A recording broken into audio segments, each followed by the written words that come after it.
Do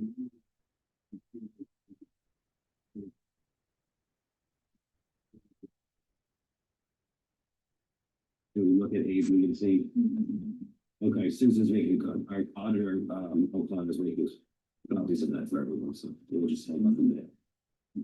We will fill this. Yes, Councilor Zoom.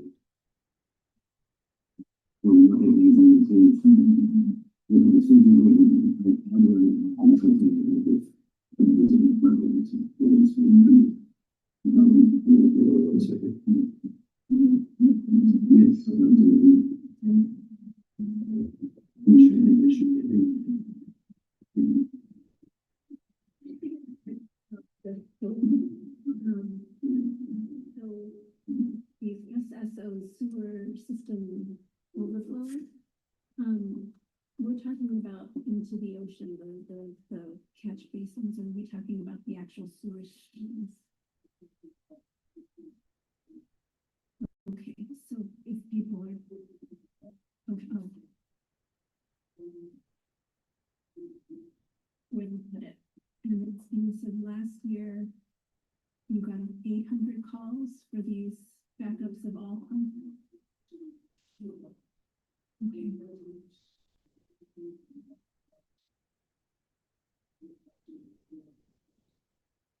Is the city responsible for all of those, or are residents responsible for their own backups? Okay.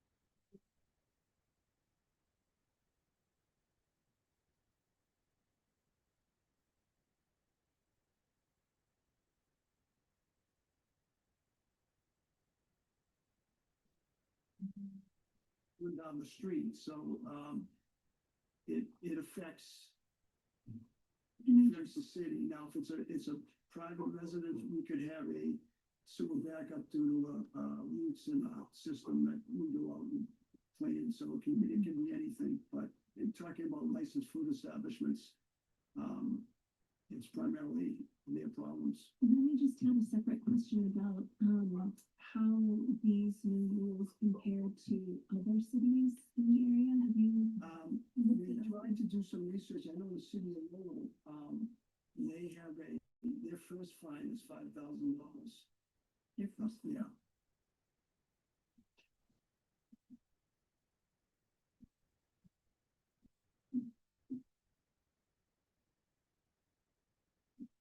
that's it for me. Maybe further, Councilor King. Chair recognizes Councilor Hughley. We are going to have to adjourn and open up the proper full council meeting at 7:30. How can we do it for a couple minutes? Councilor Hughley. Thank you. So anybody who follows me on any social media knows I love to eat way too much. I've been prudent recently, but then when this came up, it gave me an excuse to go back out there. So I spoke to a number of restaurant owners that I know and started talking to them just to get that sort of lived experience of the situation. And many of them are long-time 20, 30-year restaurateurs. And they were surprised that the fees were where they were, or fines rather, were surprised they weren't much higher. I definitely think they should be commensurate with the damage they're causing enough to be prohibited with the actions. Their words to me was that this is a very simple thing. If you've been in the industry, if you've been trained in the industry, this is something you know and do. In fact, some of the recycling, I think they're referred to as upcycling companies, actually pay you to take away their grease. So it's a profit-making thing for the restaurant. So I'm a little bit hesitant to take away that. I imagine you would have discretion on when applying fines, right? Absolutely. Right. So I'm a little reticent on point B that might take away from that discretion. So I think there's already a built-in discretion once you investigate the claim, when there's suspicion, to go out and you find out maybe it's an education issue, maybe it was just one employee that didn't understand or something like that. So I'm a little reticent on the main fee, but the rest of it I'm fine with. And that's what we're doing now. This is part of this plan we're going through now, where we're, visiting every single licensed food establishment. We're investigating, but we're educating. Yeah, and they even told me, they said one of the things that they suggested that is to look through inspectional services when restaurants are starting up, is to have that be part of the checklist of, like, do you have a mitigation plan for this and so forth, which I thought was a really good, example, not in your review, but in inspection services. So, that's all I have. I'll be supporting this, but I'm not reticent about point B. At this point, we're gonna adjourn the joint public works and ordinance committee meetings and open up the city council meeting, and we'll come back. Thank you.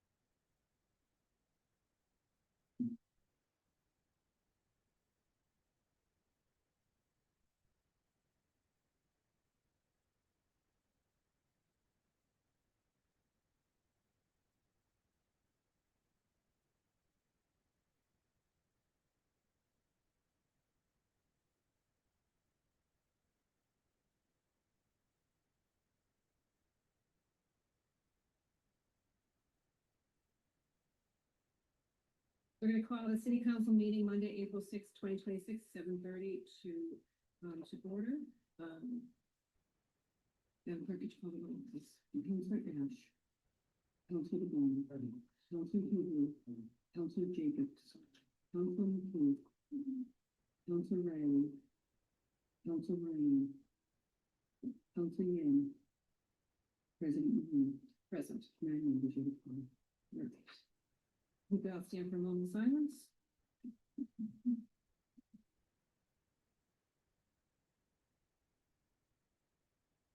If we could turn to pledge allegiance.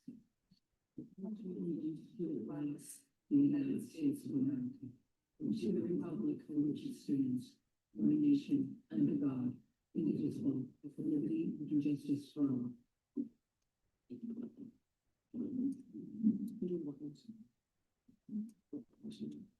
Open meeting. Please. Madam Clerk, could you read the open meeting, please? Pursuant to the open meeting law, any person may make an audio or video recording of this public meeting or may transmit the meeting to any meeting. Attendees are therefore advised that such recordings or transmissions are being made whether perceived or unperceived by those present, and that being acknowledged and permissible. All right, and I'm going to turn this over to, we're going to have the recognition of Autism Awareness Month, so I just want to turn it over to Councilor DeBona. Thank you, Madam President. Just want to, over the years, it's been really good that the city councils have made it, April is our Autism Acceptance Month, Autism Awareness Month, a time dedicated to fostering understanding and supporting for individuals on the autism spectrum. This month focuses on moving beyond awareness to promote true acceptance and improve opportunities. This past Thursday, April 2nd, marked World Autism Awareness Day. In honor of the occasion, many participated in the Light It Up Blue initiative by wearing blue to show their support. Like I said, the Quincy City Council has proudly recognized April as Autism Awareness Month for many years, and we continue to reaffirm our commitment to the community. So thank you, Madam President. Anybody else want to speak? I just want to thank Council Jacobs who gave us all the pins this evening, so thank you very much, and thank you very much, Councilor DeBona. So at this point, we're going to open it up to the resident open forum for public comment, and then we will go back into the public meeting participant. Is anybody here for open forum? If you could state, there's a sign-in sheet too. Could you just sign in and state your name and the address? Another good. Okay. Sorry.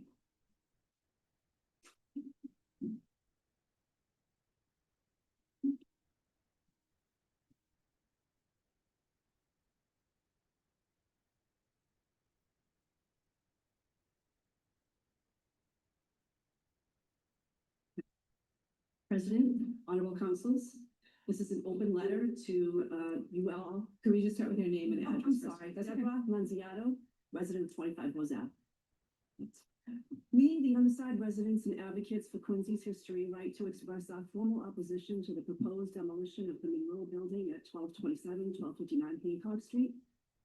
While we share the vision of a world-class Adams Museum and Performing Arts Center, we believe that destroying one world-class building to build another is a profound disservice to the identity of our city. The Monroe Building is not merely a commercial block, it is a monument commissioned by Henry Monroe Faxon in 1929. It was named specifically to honor his mother, Mary Burbank Monroe. It sits on the National Register of Historic Places and represents the genealogical fabric that allowed Quincy to even become the city of presidents through the birth of our country on April 19, 1775, when no fewer than 11 Monroe men were among the 77 Minutemen standing on Lexington Common at the onset of the Revolutionary War. Recently, our city gathered to remember the ladies and celebrate the intellectual and moral legacy of Abigail Adams, and it is a staggering contradiction to honor Abigail's memory by demolishing a landmark that is dedicated to another significant woman, Quincy's past. We believe Abigail Adams would be horrified to know that the museum her name was built to the demolition of historic building to Mary Burbank Monroe. To truly remember the ladies, we must protect the landmarks that already bear their names. Infrastructure for a performing arts center belongs where it can thrive without destroying our heritage. The current vacant Murray City site near the new garage at Hancock and McGrath Highway offers a non-historic, centrally located alternative. Utilizing this space would provide the necessary facilities and parking access without erasing the century-old testament to the Faxon Monroe families. The Faxon family has given a measurable amount to the city, from Faxon Park to Faxon Field, to the very ground some of our homes and communities stand upon. Tearing down the Monroe Building is a failure of gratitude and a failure of historic preservation. We call upon the mayor to, 1, rescind any plans for the demolition of the Monroe Building, 2, reevaluate the Performing Arts Center location to utilize underused, non-historic properties, and 3, commit to remembering the ladies, a philosophy that protects the existing female named landmarks in our downtown. Respectfully, Deborah Manziato, as well as 223 other constituents who have signed this petition. Thank you. Thank you. Sure. Okay. So you can just go past them out this way. I'm not supposed to really let people come back here. I didn't know that. All right. Yeah, not the one. Right. My name is Sal Balsamo. I'm at 27 Post Island Road in Quincy. I'd like to begin by recognizing all of you for the job that you've done in your first very complex assignment within your extreme circumstances. I also wholeheartedly agree with my wife's meeting letter to the mayor, the Quincy Sun, the Patriot Ledger, supporting the citizens' letter of commendation. You've truly.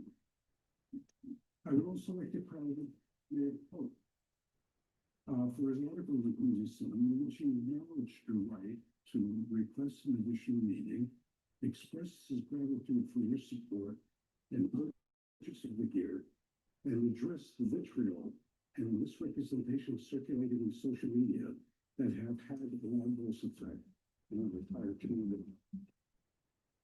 Tonight, I would like to address the proposed regarding the sale of trading in smoke shops and gas stations without doing it.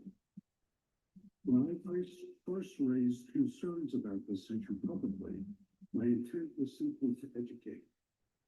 I was told to mind my own business, that I did not understand what I was talking about. Respectively, I disagree.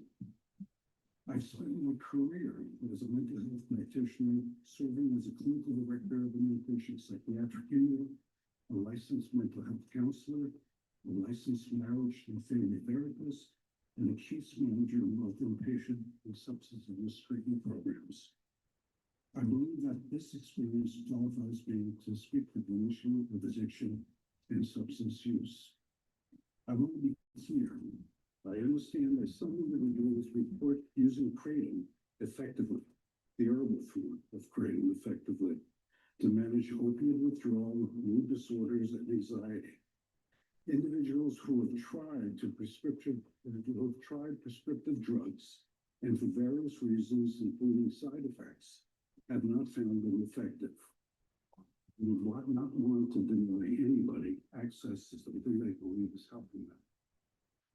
However, what's being sold today is not the natural or always the natural herbal product that people assume it to be.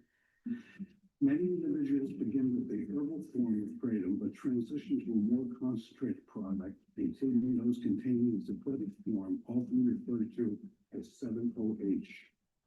This is a highly potent synthetic compound that acts directly on opiate receptors and that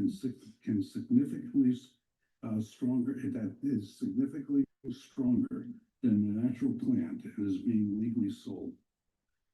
Health authorities have warned about this potential for dependence and abuse. In addition, research has shown that many products marked simply as kratom may actually contain these concentrated or altered forms. Okay. I just want to thank Councillor Newbley for sitting down with me and asking for a more detailed and asking for my experience in this. So I thank you a lot, and hopefully, respectfully, I hope you address this issue. Thank you. Anything else for open forum? Hey, John Darrow, 65 Manor Ave, Quincy, Massachusetts. I want to first address, I haven't been around for a while, I would first address the issue regarding the firefighters' health. Probably not mentioned, which is a litany of items, diseases that they've been subjected to and are suffering under: kidney cancer, liver cancer, thyroid disease, testicular cancer, mesothelioma, non-Hodgkin's lymphoma, skin cancer, prostate cancer, brain cancer. Also studying ALS, Parkinson's, and Alzheimer's. So that you can nibble around the outer bits of it, but the bottom line is a hell of a lot going on. Second thing regarding the open forum on, I was watching, by the way, 323. There was one woman that came up and was addressing she was the wife of a firefighter. She was speaking and addressing the council, and she was shut down. She was shut down by the president of the council. She was for directing comments directly to councilors. That is a direct violation of Article 19 of the Mass Declaration of Rights. It's a violation of everyone's First Amendments. Everyone up there has an opportunity and have that right. Well, this woman was shut down. Whether she pursues it or not, I don't know. That's up to her. If it were me, I would. Now, regarding raises. I'm not sure what he's talking about. Has anyone doing anything with it? Has anyone written a letter? Has anyone made a donation? What is going on? Are you going to win mass when budget time comes up, stand up and hand in a letter, turning our money back to the city? Or are you going to sit there and hope it quietly goes away? Well, guess what? It's not. Now, third thing, regarding raises. Some comments were made about it when it was voted in. Specifically, it was a terrible disenfranchisement. The process was terrible and have to shed more light on the process. Does anyone recognize that? Anyone? I do, because it's captured on social media. It's there. Okay, so you can run, but you can't hide. See, my time is coming up. All right, read a letter about the grandstanding. Okay, regarding the city's credit rating. Cities, and I'm only mentioning this now because there are going to be more meetings, more open forums regarding finances, the budget, and I just want to make a point that if you start screwing around with the budget, probably 90% of that budget is fixed.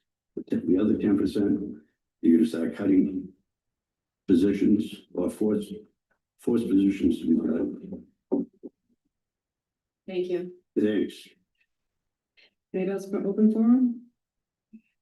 If you could state your name and your address, please. Hi, Kylie from 42 President Staff. Good afternoon.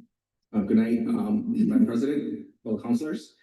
I was here and I spoke last time. Actually, I forgot to thank Councilor Ash for putting the kind of a little contest together to help shovel out fire hydrants. Took part in that. My kids and I enjoyed it. And then I also saw that some of the other councilors put in the newsletters. So thank you for that. Over the past week, I had a chance to go with my youth group to one of the fire stations in Wallaston. We had a good visit. They cranked up the ladder and brought up to the flag. So they put on their uniforms and showed us what they did what they would do in case of a fire. And the ladder truck, which was actually out of Hall's Neck, had to go out while we were there. So they all got geared up and went off and did their thing. So I want to thank you guys for delaying no more and making the bond, passing the bond and getting them their uniforms. Thank you. Have a good night. Thank you. Anybody else for open forum? All right. Anybody else for open forum? Okay. You could just state your name and your address. My name is Maya Campbell. I live in 133 Willow Street, and I would like to speak to the council about road safety. There is an intersection near me. This is a Hancock and Albion Road. In this intersection, 2 vulnerable road users were killed in recent years, and I haven't seen any attempts to make the road safer. There is even a plan by MassDOT, like a study that their proposal will possibly increase hazards to vulnerable road users. So I would like to tell the council about this particularly dangerous intersection and urge you to do something about road safety. Thank you very much. All right, name and address, please. Sue Doherty, 922 C Street. And I just really, I want to thank you guys for being talking about election places tonight. I know that's part of what you do, but like one thing I'm concerned about is the climate right now in the country with concerns about elections and disruption to elections and stuff. So, you know, as you're considering that, I just want to encourage you to think about how that, you know, that's something that we might think about in Quincy, because politically right now the country is so, we even see it here in Quincy, is so divided. And so it seems like an issue that it may be fine here, definitely, but I just want to bring that up and thank you guys. And also, again, thank you for your work on the firefighters. As a union member, most unions have been thrilled with the outcome of that. So anyway, thank you. Thank you. Anybody else for open forum? Okay, I'm gonna ask one more time and then we're gonna close down open forum. Anybody else for open forum? All right, so open forum is now closed. So we're gonna turn this back over to Councilor Ash to continue to recess this meeting. Bring it back after that meeting.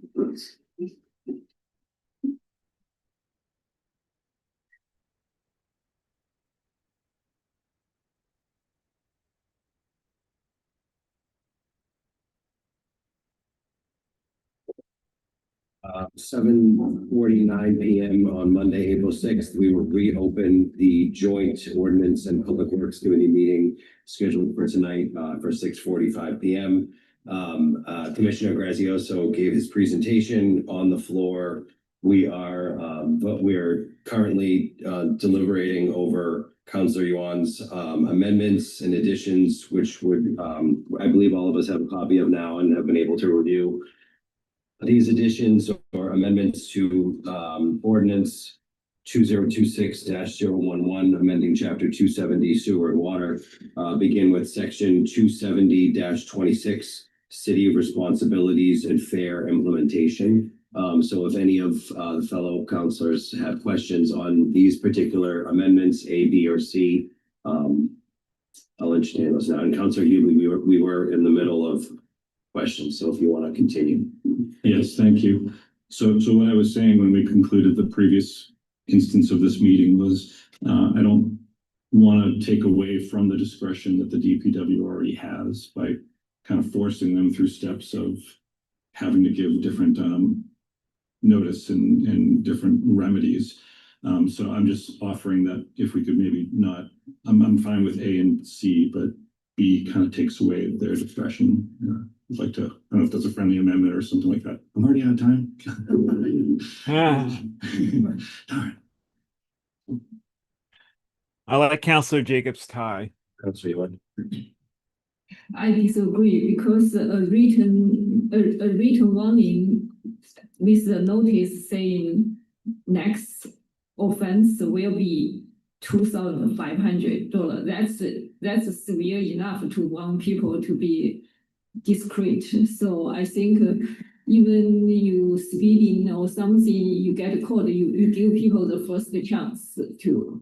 And I think that's also can help people. People will be appreciated for the city. Can I comment on that? Yes, Commissioner. So just a couple issues. We go back to education, and the health department sends out a letter, gives a letter to every food establishment talking about, pest control and other issues, and they specifically say the grease trap logbook must be show each invoice and report from the company that serviced it. Grease traps must be serviced every 3 months.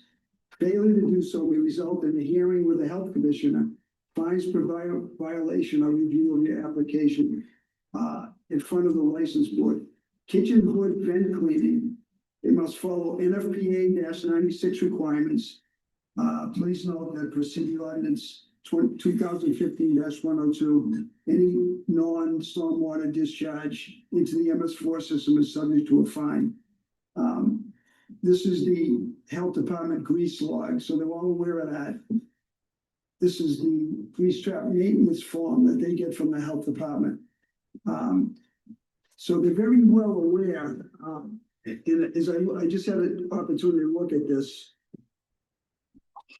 And under section B, it says, for first violation, the city shall issue a written warning and allow a reasonable opportunity to correct the issue unless there is an immediate threat to public health, safety, or infrastructure.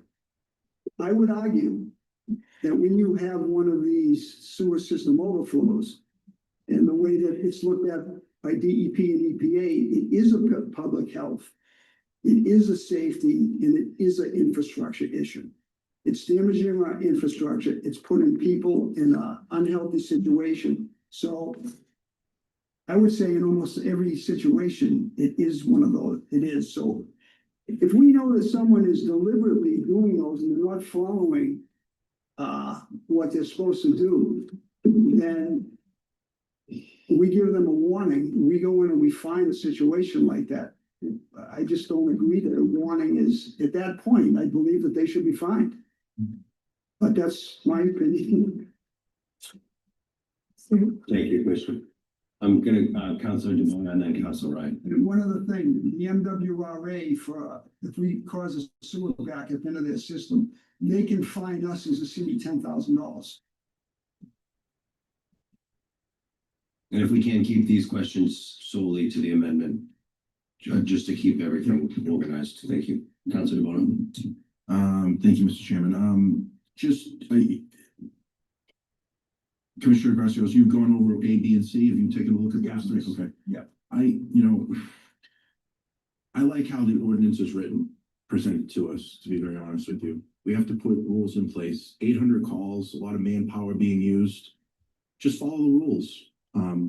We had this about short-term rentals some years ago. We put the tools in the toolbox to allow the department heads to make these judgment decisions. They've already given you, an opportunity with a violation, 30 days. I don't want to be going backwards here. We want to be going forward. And tonight, that's why they're presenting this in front of us. There's a lot of collaboration amongst departments to put these fines and these penalties in place. I like it how the ordinance is presented to us. I don't know what you want to do with A, B, and C. If you want to do an amendment to each one and have a vote for A and have a vote for B and then have a vote for C. But I'm very happy with what is presented to us from this department and this administration. So if you want to vote on it separately, A, B, and C, we can do that. But, that's just my opinion. It has been entered as one amendment. However, if Counselor Yuan is okay with separating out each section, I do think for the sake of again, of keeping it clean, and it's three separate headings, right? So I would like to be able to vote on each if Counselor Yuan's okay with that. Okay, and I believe Counselor Ryan had questions on the amendment as well. I do. Thank you. Thank you for coming tonight, Commissioner Grazioso. Thank you, Council. So with regards to item B, as I recall, you give the establishments 30 days notice to clean up their act, correct? Okay, so all we're doing is we're putting that down on paper that they have 30 days. And also too, they have to maintain a log of every time a vendor comes in to clean out the sewer system and get rid of the fats and oils, correct? Correct. And anytime the health department goes in, they take a look at that log to make sure that they're doing what they're doing. Correct. Okay. All right. I just wanted to clarify that. That was one of the questions that I had and you actually answered it for me. So I thank you. Thank you. Okay, I have some questions on the amendment. First for Councilor Yuan, for sake of just for continuity and how the ordinance as it exists, are you okay with changing the city to the department in your you changed amendment? Okay. Because I believe the rest of the ordinance would be the department, so just for continuity's sake, Yeah. the department. I'm okay with that.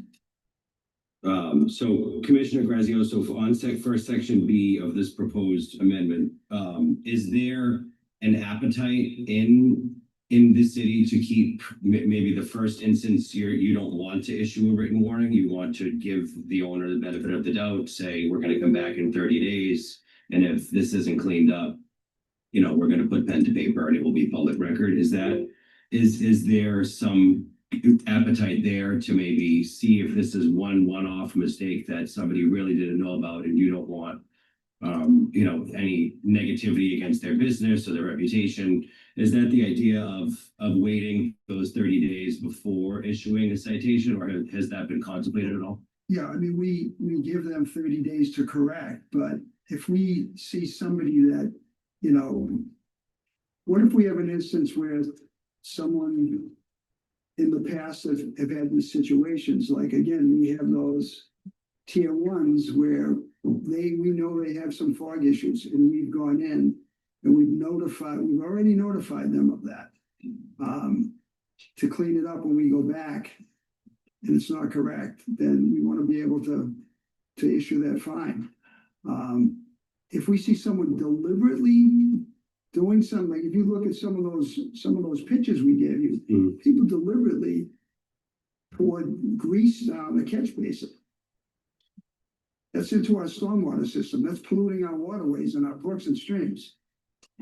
Or just dumping it out in the back. Those are violations that I really, again, that's on purpose. So I think the operative clause for purposes of the amendment and B, notice an opportunity to cure. Councilor Yuan's amendment says for a first violation, the city shall issue a written warning. So my question is around what you have drafted and what you've submitted to us for deliberation tonight. It seems like the hangup might be whether a written warning is the first step or whether it's a verbal warning and then we'll come back in 30 days. So I'm just wondering if that operation, if the written warning, if this is one business who made one mistake and the idea is not to have this part of a record, or if that is something that your department contemplated with giving a verbal warning the first time round before you come back. sure, I mean, it's what we do right now, in the health department. Yeah, it says the department may issue a written order to enforce the provisions of this article and regulations, thereunder which may include abatement, mitigation, compliance measures for violations. So the word may, Versus shall. yeah. Okay. Do we have any other questions on this amendment? Counselor McKee? I guess it relates to the amount of the fine, so just stay on this. With this amendment for now, yes. Yes, Counselor Melanie, President Lemon. Thank you very much. How are you now? Well, So thank you, Counselor. I think we're, when I look at your order and it's before the fines, what page? Sorry. 270-24 enforcement violation and penalties. You have their orders, a written order to enforce provisions of the article. And then the next section, part 2, it says, within 30 days after completing all measures necessary to abate the violation, perform. That's where you have your 30-day kind of written in there. Right. I think what we're seeing over here, and then correct me if I'm wrong, Councilor Yuan, when you get into the fines, it says residential and large residential mixed use first offense $1,000. I think, which is what they're looking for, is just first offense is potentially written, and then you go on to the next level, because it's being written 30 days above, but then the fines go right into first offense. Do you see what I mean? I think does that help clear it up? Is that yeah, so if we could take first offense off and maybe put the written warning first, which would be B, right? Your bit notice of. In your prevention and education, I didn't see prevention of education in this. I know it goes from the Board of Health, but it doesn't hurt to have it in both places, I don't think. So perhaps what may make sense for Counselor Yuan's amendment would be for us to vote on A, B, and C, and then we can revisit amendments to 270-24, A1, and or the fine section of that portion. Okay, so I'm gonna separate out A, B, and C of amendment that's drafted as proposed, section 270-26, city responsibilities and fair implementation. First, we'll take a vote on section A, which will read, the department shall provide outreach and guidance to residents and businesses on proper grease and oil disposal, and may establish requirements for food service establishments to use approved grease and oil recycling services or equivalent measures. Council Tony, No. Council Hubel, Yes. Council Jacobs, Yes. Council Mahoney. Yes. Council McHugh. Yes. Council Riley, Yes. Council Ryan, Yes. Council Yuan. Jim. No, I'm sorry, yes. Sorry. Okay, now for notice, for section B, notice and opportunity to cure. This section as proposed will read, for a first violation, the department shall issue a written warning and allow a reasonable opportunity to correct the issue unless there is an immediate threat to public health, safety, or infrastructure. Council Mahoney.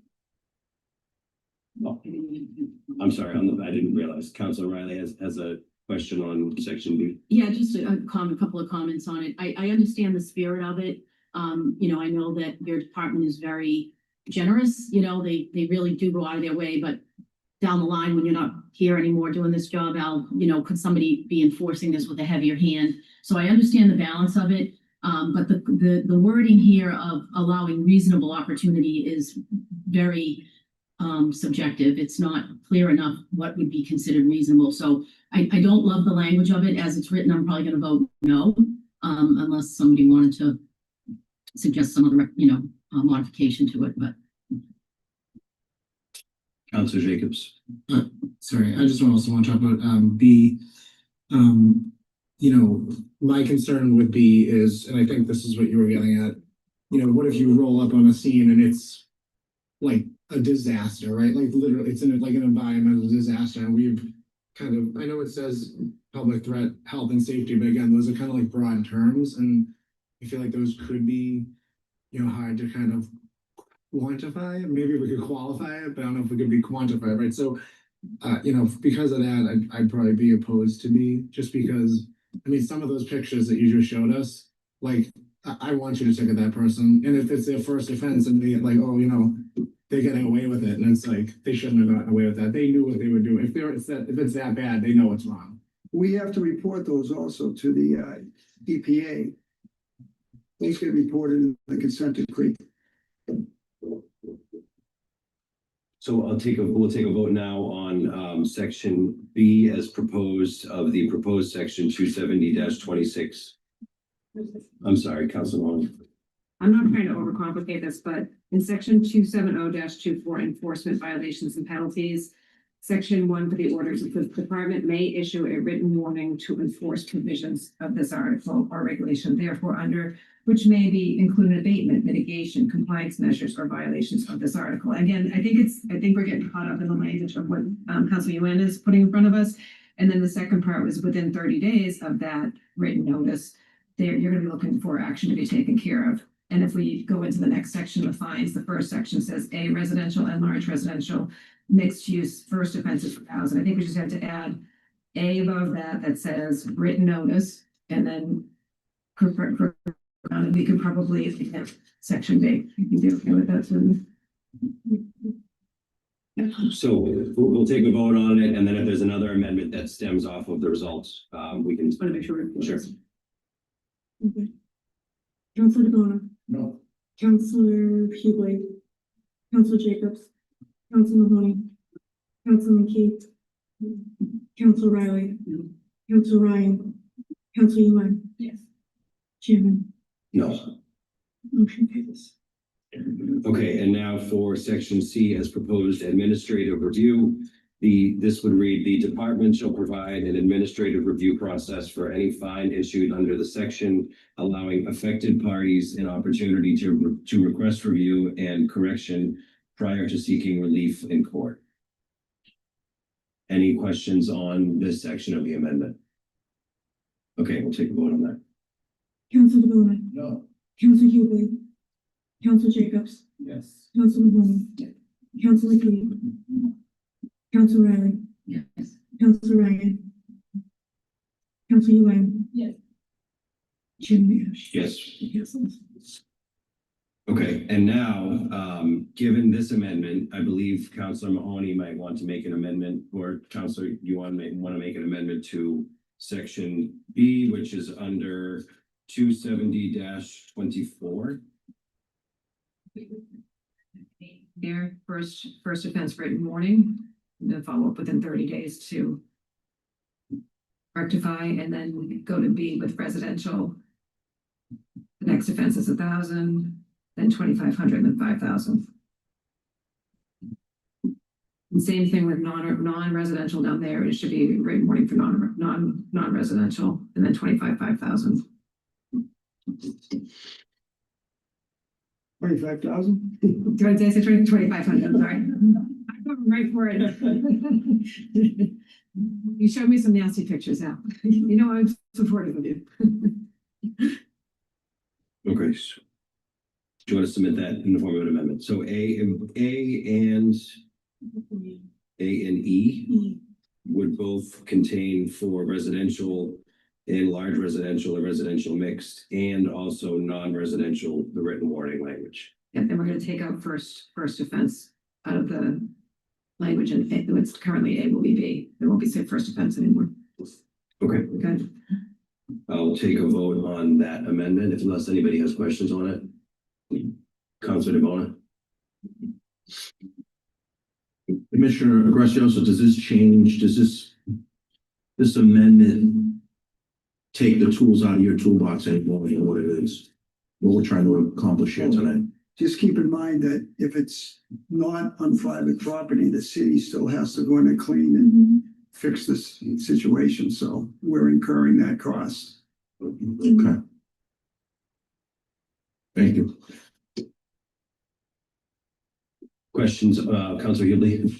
Yeah, I know it's probably a difficult question to answer, but can you give us a sort of order of magnitude on what cleanup costs could incur? I know it's a bad question. Every situation's unique. sometimes if it's the middle of the night or a weekend, it's overtime, so you're paying for that. Sometimes there's multiple crews, depending on, how bad the situation is, how much time it takes to investigate the situation. So it is hard to put Yeah. a dollar figure on that. Is there also, But if there's damage, if it's caused actual damage to our infrastructure where, a broken pipe or something like that, it can get costly.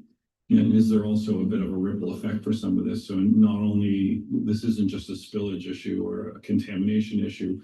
I imagine the backup can affect neighbors and residents and Yeah, up and down the street potentially, right? we've had situations where flooding have caused backups into private residences where, there's been thousands of dollars worth of damage. So, if anyone's had a sewer backup in their home, it's very disruptive. Yeah, and to be firsthand, there was an issue on my street during construction. We had a sewer backup. It was terrible. One in my home at one time too, and it's horrendous. It's an awful thing. Yeah, and would you already have the discretion when dealing with instances of this case by case without any added language? I'm sorry. Would you already have, if it were passed as written, would you have the discretion on a case by case basis to deal with whether it's an education issue, whether it was a? Sure. If you look at the original, it says department may issue, or the department, we may. It depends on the situation, but obviously we're very lenient as far as trying to educate people. But again, it's just in 99% of residences and businesses do the right thing. It's that those few that have deliberately caused some issues. Yes, my concern is we're giving the restaurant owner or mixed use owner and their lawyer, something that they can dig into if we do end up finding someone. So I think because we already have the discretion, I think it's kind of built in. So I don't know if I'd support the amendment. That's all I have. Council, you want? So, Commissioner, is the letter from the health department is also sent to the residential home or only sent to the business? Those are for business because those are rules for those establishments. They're talking about, those are health conditions, grease traps. Okay. And rodent control. We, on our city webpage and our mailings to the residents, we also here somewhere. It's on this, what we do from the Department of Public Works, so all the residences in the city, we send this information out. Okay, so looks like this ordinance mainly target the We're really not going after residences. It's in the ordinance, but that's exactly I want to ask you. Like, so for the resident, if they didn't get the letter from the health department for the education, and then the first time they made that mistake, and then they immediately get a fine, probably they would like I think that the warning is kind of education to them if they didn't get the letter from the health department. Well, most of the times, if the resident is doing something not supposed to, they're the ones that are going to get in trouble. The backup's going to happen first, and they're most likely in their property, so they're going to have to, deal with that. We'll take a vote on this, but before that, I appreciate, given the expertise and whether you want to give a written warning or not, or whether it's verbal. I'm thinking of the small business owner that just started out that is getting used to the city, or maybe there's a language barrier, and they're becoming acclimated to the ordinances. I would just defer that option, whether it's written or verbal, to the department. I do think that we should take a vote on this particular amendment, so that way, we can move on to the deliberations of the ordinance as a whole, so for now. Councilor Mahoney. Okay, so now we'll take a vote on this amendment to add language, under it looks like we're at 270-24. Section B1, the proposed language would create first offense would be a written warning. And then also that would be for residential and large residential or residential mixed use, getting rid of the language first offense. Subsequently, if you follow that down, there will be another letter E, which would be first offense for non-residential, and getting rid of that first offense language and carrying that down. So we'll take a vote on this, and then we'll move on to the ordinance as a whole. Council DeBono. No. Council Huber. Council Jacobs. Council Mahoney. Council McKee. Council Riley. Council Ryan. Council Yuan. Yes. Councilor Nash. No.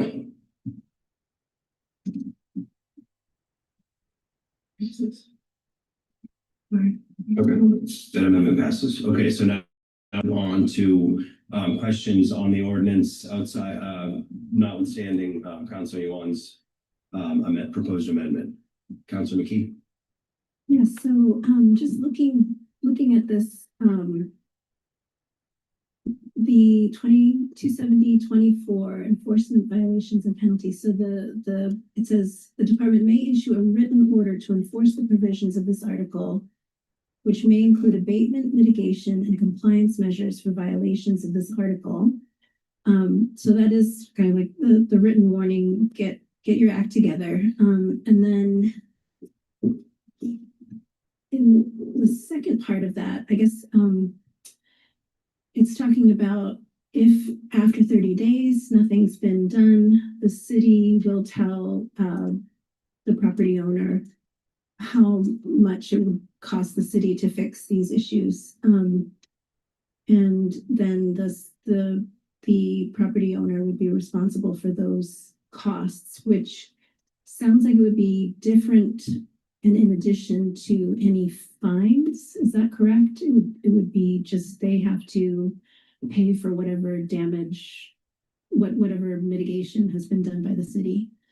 And then in addition to that, they could have fines in the future. I guess if this their first offense, then they would just have the written warning.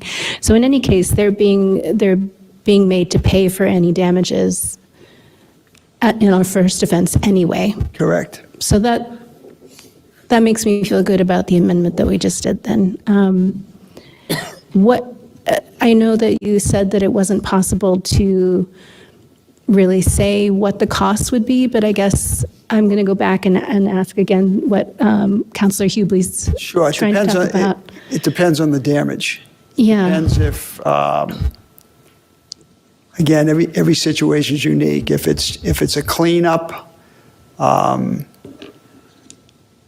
just the time we would take to go out and do the investigative work, to, try to flush the lines, to camera the lines, to fix a broken line or something that was caused by that damage.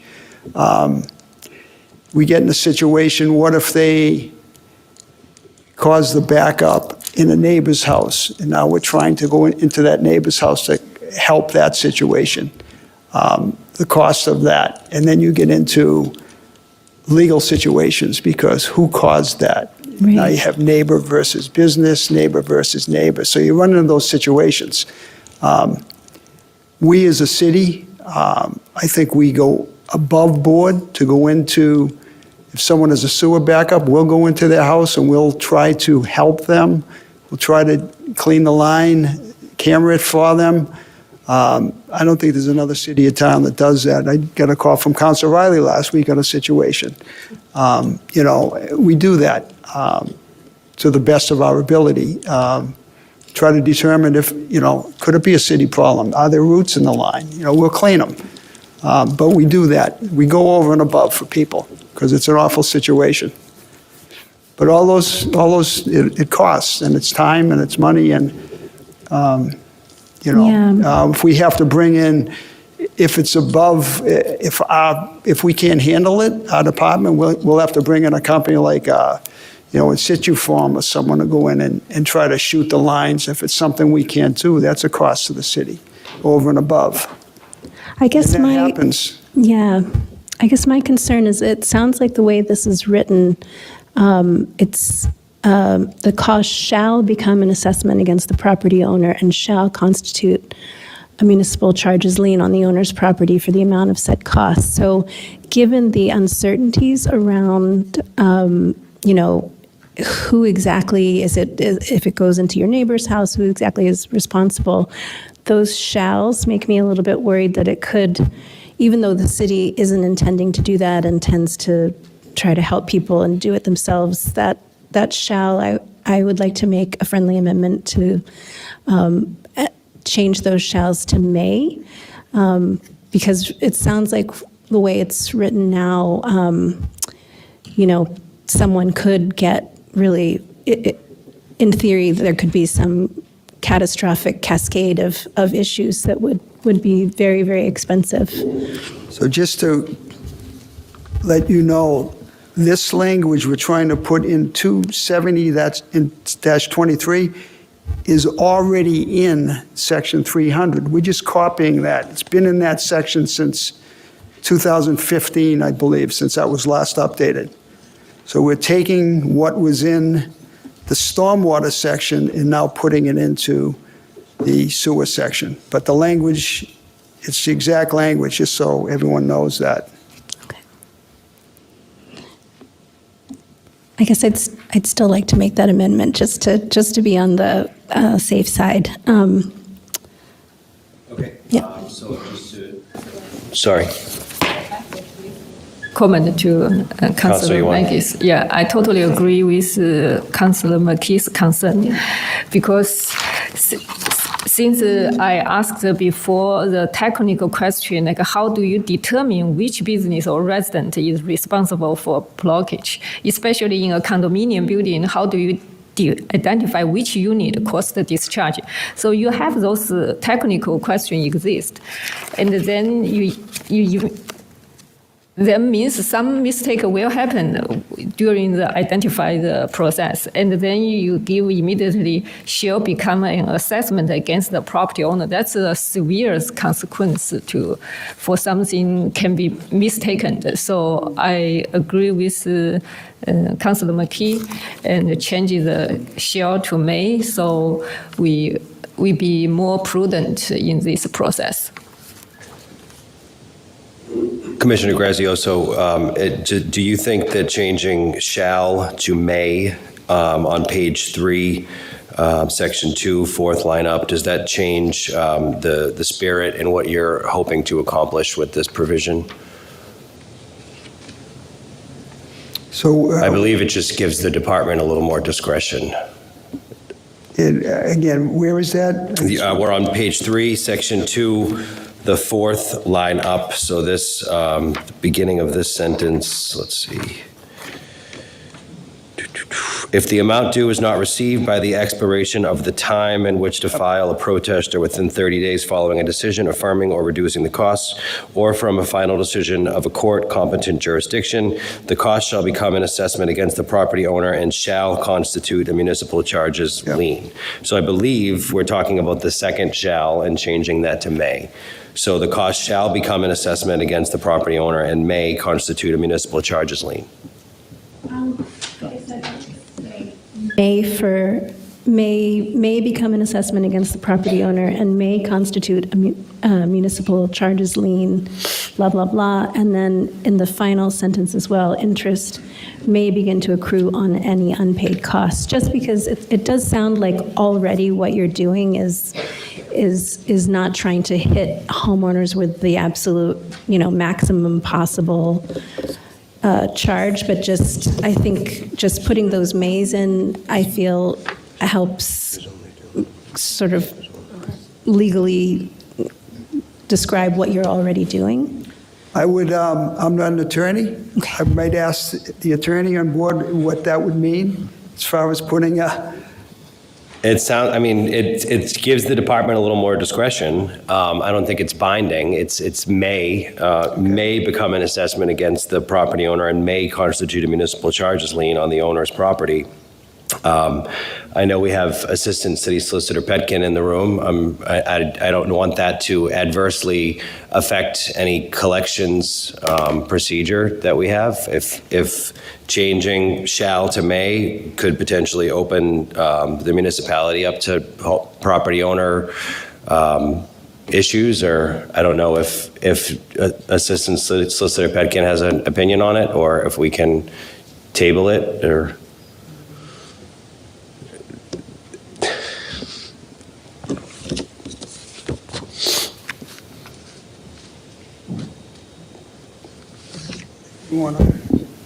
right here.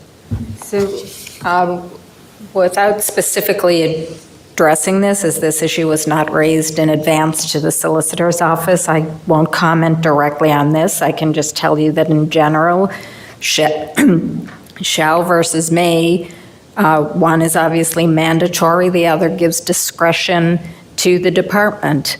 Whether you think that's good or bad is a personal choice, because there are some people who will raise certain issues of, well, why did this person get the may and this one didn't?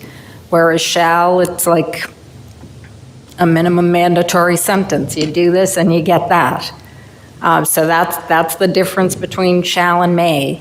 If there's something that's addressing a state law that says when interest shall accrue, this body cannot change a state law. If there's more information that's needed, I would just ask that the question be presented formally to the solicitor's office so we could do more research on that. But that in general is your difference between shall and may. Understood, and thank you for obliging the cold call, Assistant Solicitor Petkin. So with respect to this change, to this particular change from shall to may in section 2, does anybody have any further questions, Council Riley? I do, sorry. I do worry that the spirit of what you're trying to do here is getting weakened with every one of these amendments. I would consider supporting the first one as a shall, and for some of the reasons Solicitor Petkin said, I think that if we keep it discretionary on whether they may become an assessment against the property, if we choose to exercise that, then it shall constitute a municipal lien and shall have interest accrue, if they choose to do it. I think that by changing all of the shalls to mays, it weakens the whole order of what we're trying to do here. I mean, we really haven't had a chance to talk. I do have some notes on things, more general comments that I want to make, but in the interest of trying to move this amendment forward, I would say I would support the first shall to a may and the others no. Okay. Any other questions on these change? Okay. I won't be supporting the amendment, and that's solely because if we're looking at every ordinance in the city, if every ordinance is shall, and now we're changing one to may, if inspectional services shall issue a fine, but the Department of Public Works may issue a fine. That's my 2 cents on that. I do think may just gives more discretion to the department. I don't want that discretion to come back and be a negative when really we're trying to accomplish something positive. So on this particular amendment, I will take a vote.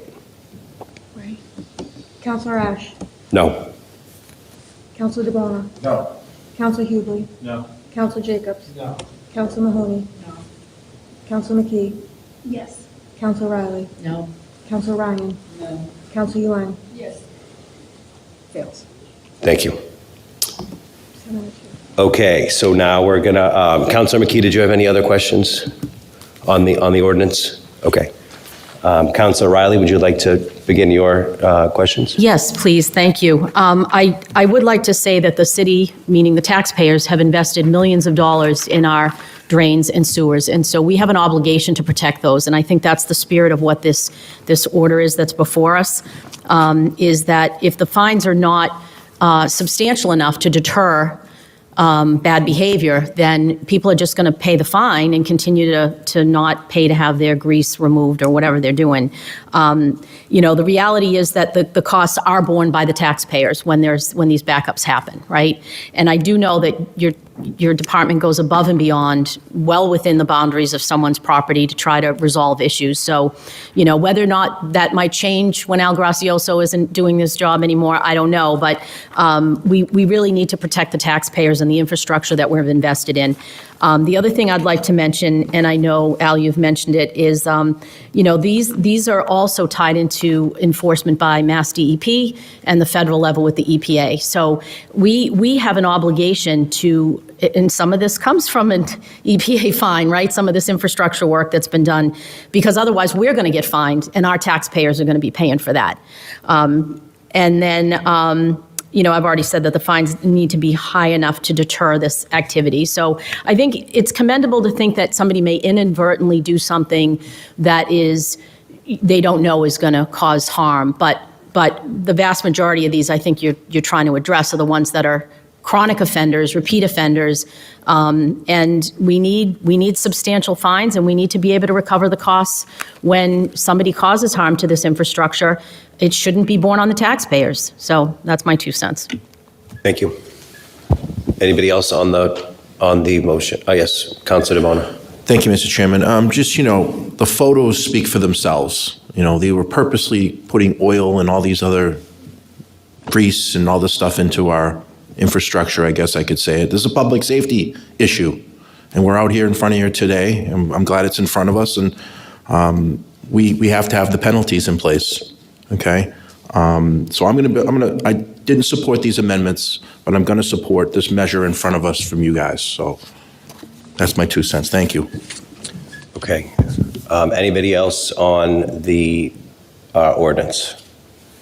And right now we are on still 2026-010. Anybody else, any questions? Okay, so Commissioner Grazioso, we had at least one that came to mind, but they were a repeat offender in, that I worked with your department on. It was like a Saturday morning and subcontractors and you had to chase, you had Clean Harbors out there, your department, and I recall it coming up again 6 months later. And when we discussed, well, what did they actually get hit with? It was a nominal amount of money to a commercial business owner, of course, who has these expenses as part of probably their overhead. We also just saw this issue with snow removal, right? Is if you don't clear your sidewalk, the commercial property owner, the fine. When you think of a company, and the list is was made public from some companies that got hit with those fines, though that money may be a lot to me, when they're talking about whether I hire a subcontractor to come plow, that's gonna cost me thousands of dollars, or whether I can let this linger and deal with the fine. Obviously, it's public safety to us, and that's unacceptable to make those decisions. So I don't want to conflate the two issues, but I look at this as very similar to the snow removal issue, and the fines need to be commensurate with the outcome and the potential detriment to our infrastructure. I am interested in you did say, Commissioner, that 426 out of 512 businesses have been visited by the department, and how long has that been going on? We started this a few months ago, that we got all, see, the problem is DPW, we can't find anyone right now. We could find, the plumbing department could find, that was a $300 fine, only if it was a plumbing violation. And I think the health department was a $50 violation. So we got all three departments together, we formed this group, we came up with this plan to go out, to educate, to record everything in our GIS system and try to come up with a plan, how we could work together to get this problem, which we have out there. And that's where we've been at. So we've been, we identified the 512 licensed food establishments. We said this was our plan, we're gonna go out there. And And again, we've hit over 400. Some we're going back again, but we're identifying, and it's been mainly in education. Are the establishments given advanced notice, or is it the department just shows up one day when they're? I believe we go in, but then we follow up. But, it's, the health department can go in anytime for an inspection. Right. And when you mentioned, Commissioner, that there were the other commercial businesses, that the next kind of undertaking would be all commercial properties, is that right? Yeah. Okay. My substantive question was other municipalities of our size, what their fines look like. I believe you mentioned Lowell, Yeah, their that first offense is 5,000. Lowell's 5,000 a day. Oh, okay. Okay, and with that, unless anybody has any quick final questions, I will entertain a motion to approve and take this out of ordinance. Approve as amended, and, I'm sorry? 26, we have to vote both of them. 2026-010, ordinance amending Chapter 270 Sewer and Water, adding Article 4, prohibited discharges and enforcement. Do I have a motion to approve as amended? Chair recognizes Councilor Mahoney. Motion to approve, I just want to make a motion to approve. 2026-010 with the amendments. Okay, and then do I need roll call? You can do all in favor, or we can. Okay, we'll do all in favor? All opposed? I have it. Okay. And now we will move on to 2026-011, ordinance amending Chapter 300, Stormwater Management, Section 14D, and enforcement, violations and penalties. Do we have any questions on this ordinance? Councilor Yuan?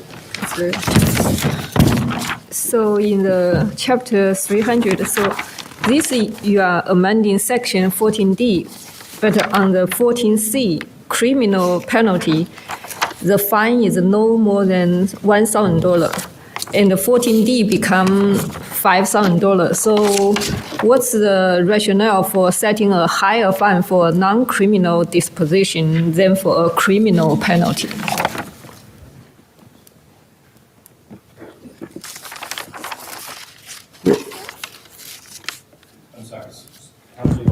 What was the other ordinance that you were referring to? So this is the code, city code, chapter 300, stormwater management. I print out. So they want to amend the 14D from 300 to 5,000. But the 14C criminal penalty only a fine no more than 1,000. So I just want to ask, what's the rationale for criminal penalty less than the non-criminal penalty? I think I need to see what. Councilor Yuan, could I see that section? You pass it to him.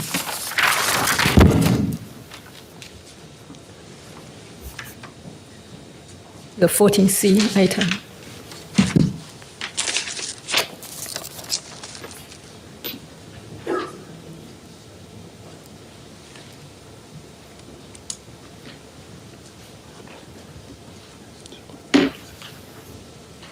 Yeah, as far as C, I can't enforce a criminal penalty.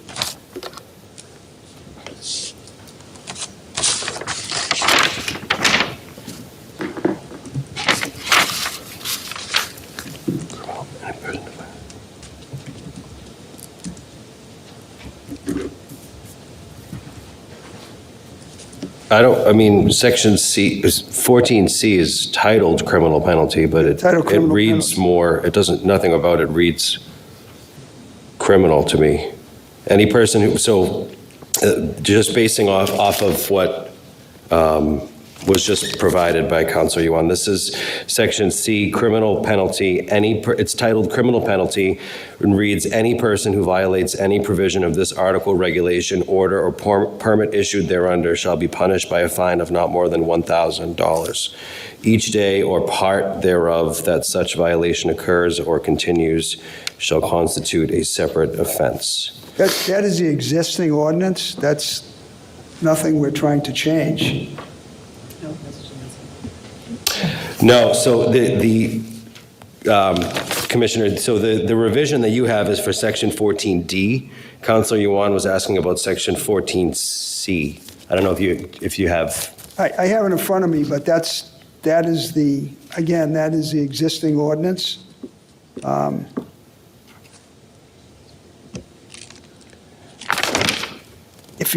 So under D, non-criminal disposition as an alternative to criminal prosecution and civil action, the city may elect to utilize the non-criminal disposition procedure set forth in Mass General Laws 4021D, in which case the commissioner and/or other authorized agent of cities shall be the enforcing person. The penalty for a violation shall be not more than $5,000 per violation each day. Currently, it was $300, and that's what we're asking for. Understood. Is there a motion on this, Counselor Yuan, or was there a question? It's a question. I ask why. Commissioner, if you have anything further, I mean, it reads criminal penalty. I can't, unless it's defined somewhere else. I would think that that's also a civil fine. Yes, Council Mahoney. Is that just language that was picked up from the MS4 language? Excuse me. So it's standardized language that we have to put into the stormwater management piece. So it's probably not going to, I'm not trying to say anything, it's language that you have to adopt when you're enforcing this. Every city and town has to adopt the MS4 language by a certain point. You can correct me if I'm wrong, because this is not my area of expertise, but I do know you have to adopt, and they're required to have it done by a certain time. I think it's coming up pretty soon. It sounds like Quincy's already ahead of that, but a lot of towns are not. So this is language that towns and cities are having to adopt and put into place. And if you don't have it in place and you do not adopt it, you will be fined for it. So I think that language is just in there. And what we're trying to do, and you can correct me if I'm wrong, Director Grazioso, so that right now we have $300, which isn't really holding anybody's feet to the fire. We want to put it up to $5,000 to make it a little bit more, give you a little more teeth. Yeah, and again, this is related on the stormwater side. Yeah, so that's a different, it's an MS4 regulation that we have to have in there. And he wouldn't be able to enforce 14C, but he would be able to enforce 14D. Oh, weird. Thanks. Okay, if there's a motion or anything, Councilor Yuan would, but I believe that is the answer to, I believe, what your question was with respect to 14C. Any other questions on 2026-011 ordinance amending Chapter 300 Stormwater Management, Section 14D? Motion to approve made by Councilor DeBona. All in favor? Aye. All opposed? Thank you.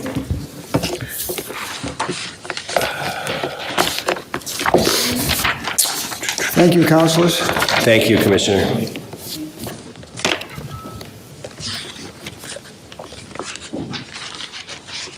Okay, so it's 8:43 p.m. And we will be bringing these ordinances out of committee at the end of the meeting and voting on them as a whole. I will adjourn the April 6th, 2026 joint Public Works and Ordinance Committee meetings at 8:43 p.m. Thank you.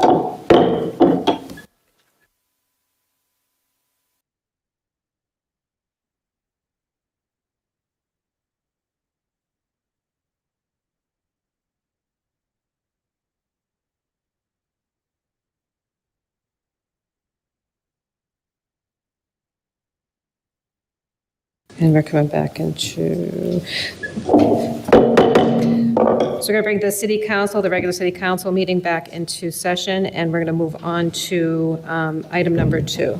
Madam Clerk. 2026-053, an appropriation, community preservation, $325,000 for National Society of Colonial Dames of Massachusetts, Quincy Homestead exterior painting and repair, 2026. Okay, recognizing, is it going to go it says Mayor Cook. Are we going to you, Mr. Walker? Walker? All right. Okay. Councilor Riley. Thank you.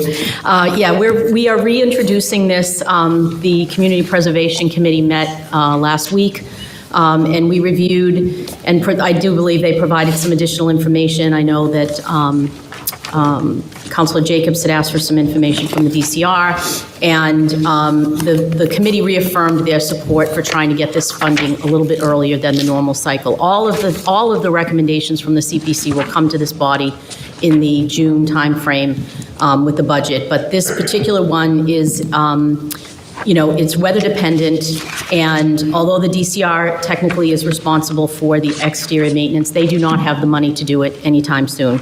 So the property will continue to deteriorate, and the interior part that the Colonial Dames is responsible for, there's no point in doing that work when the envelope of the building is not secure. So that is the reason that it's come back before here. There's a lot of new people on the committee, and we're working to try to close out a lot of old projects and bring some of that money back in, so we have a really solid sense of what monies might be available for appropriation in June. But I would ask my fellow councilors to support this order here tonight, or this, whatever we call it, from the mayor, because it did have the full support of the committee the first time, and it has been fully vetted and continues to be a priority for the committee. Okay. I'll have a motion to approve it. So we have a motion by Councilor Riley to approve. Do we have a second? Second. Second by Councilor DeBona, and on the motion, Councilor McKee. So I just wanted to discuss some of the things. Councilor Jacobs had the great idea to go back and ask the state's Department of Conservation and Recreation, which is responsible for the outside of the home, some questions, and to see if they could pay for any of this. So I want to just kind of go over what we've learned from that, and what I've learned from the city as well, because we're all new, and it might be helpful. So the DCR has spent $412,000 on the property in the last 5 years.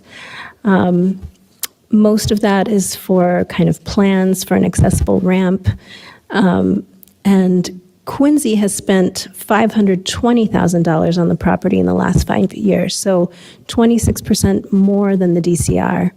And some of that has gone to restoring a chariot and a carriage house and some fence work and several other things that weren't specified. One thing that I noted was in the application for this funding, there was only one bid submitted. So I asked the city, Karen O'Toole, who leads this program for the city, about that. And she said that if it's a reimbursement program, so if someone, in this case the Colonial Dames, has the money to pay for it up front, they don't need to get 3 bids for the work, even though the city is then reimbursing them. If the city were to pay for it itself, then it would have to follow state procurement laws. This is quite a large request, and it upsets me that only one bid was put forward. Seems to have been sought for this project. So apparently, this is a state rule that it's not required, but I would hope that in the future, for things of this size, there would be more than one bid sought. Would you like to answer that, Mr. Walker? He just put his hand up because he wanted to make a comment on it. Through you, Mrs. President, Madam President, Mrs. President, Madam President. Whatever. That's a good question, Councilor McGee, and I just want to highlight the fact that it's not necessarily because the city's not in charge of the payment, it's because it's not a city project. If it's a city project, the city has to then follow 30B and all the procurement laws it would normally follow. Because this is an outside entity, they're getting a grant from the city, those requirements are a little bit different. But under most circumstances, and most of the CPC projects in the end are city projects, and they do require going through the 30B process. Church of the Presidents and the tower, the bell, right? Am I wrong about that? I'd have to go back and look, but I know the tower and the bell, the clock, there's a relationship there. The bell, I believe, is the city's, the tower is the church's. Yeah, I think it was kind of mixed. Yeah. So. Yeah, I guess I'm just, I don't know, Councilor Riley, as the representative here, I'm just hoping that maybe in the future you can suggest when you have these meetings, you know, in the fall to sort of give an overview of the project, that especially for projects of this size, even though it's not a city project, ultimately the city taxpayers are being asked to pay for it. And so it just doesn't really sit well that there's one bid for a project of this size for me. So, excuse me, another thing that I wanted to say is that, so just because this is being pulled out early, I just wanted to get a sense of how much of the total funding for other projects this amounts to. So $325,000 is about 1/5 of the currently available funds for the bucket of historic preservation. So the $1.7 million that currently exists. So just a sense for the other people voting on this, this would amount to 20% of the money that we have to pay for historic preservation projects this year.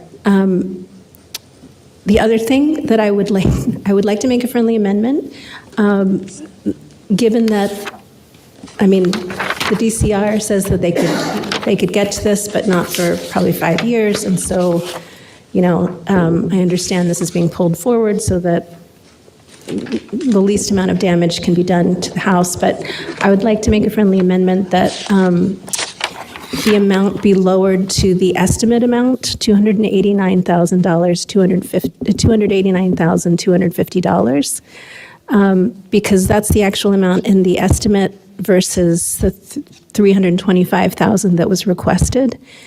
I also saw, thanks to the city auditor, that the Colonial Dames have $7,000 some of unused money from previous projects, so there's appears to be some sort of cushion. So I'd like to make a friendly amendment that it be lowered to the estimate amount. So we're going to look for clarification from the clerk on that, or to Chris Walker. So it sounds like the amount that you're being asked for 325, I'm hearing that the bid came in lower than that, and you're looking to lower the number from 325 to the actual bid number. It was a positive recommendation out of the CPA. Out of CPC. So out of CPC, so I guess the question, I'm just going to pose the question to Councilor Riley. There's a question that you're asking for 325 that got approved from CPC, and the question is that it's higher than what the assessed bid was. So the process that this goes through is long and lengthy, and first of all, they've got to find people to bid these projects out, and they need to be people who can handle historical properties and use the right materials. It can't just be anybody, right? So they may struggle to find 3 vendors that can do this work properly. And then it's a long time waiting. If you look at the bid, I think it says it expires in 30 days, and we're well past that. So they work closely with some of these, vendors that can do the work, that can wait to get paid, wait till this whole process happens. I don't know if we're authorized to reduce that amount, and in the friendly amendment, I'd be okay with that, but I don't know if that's even proper.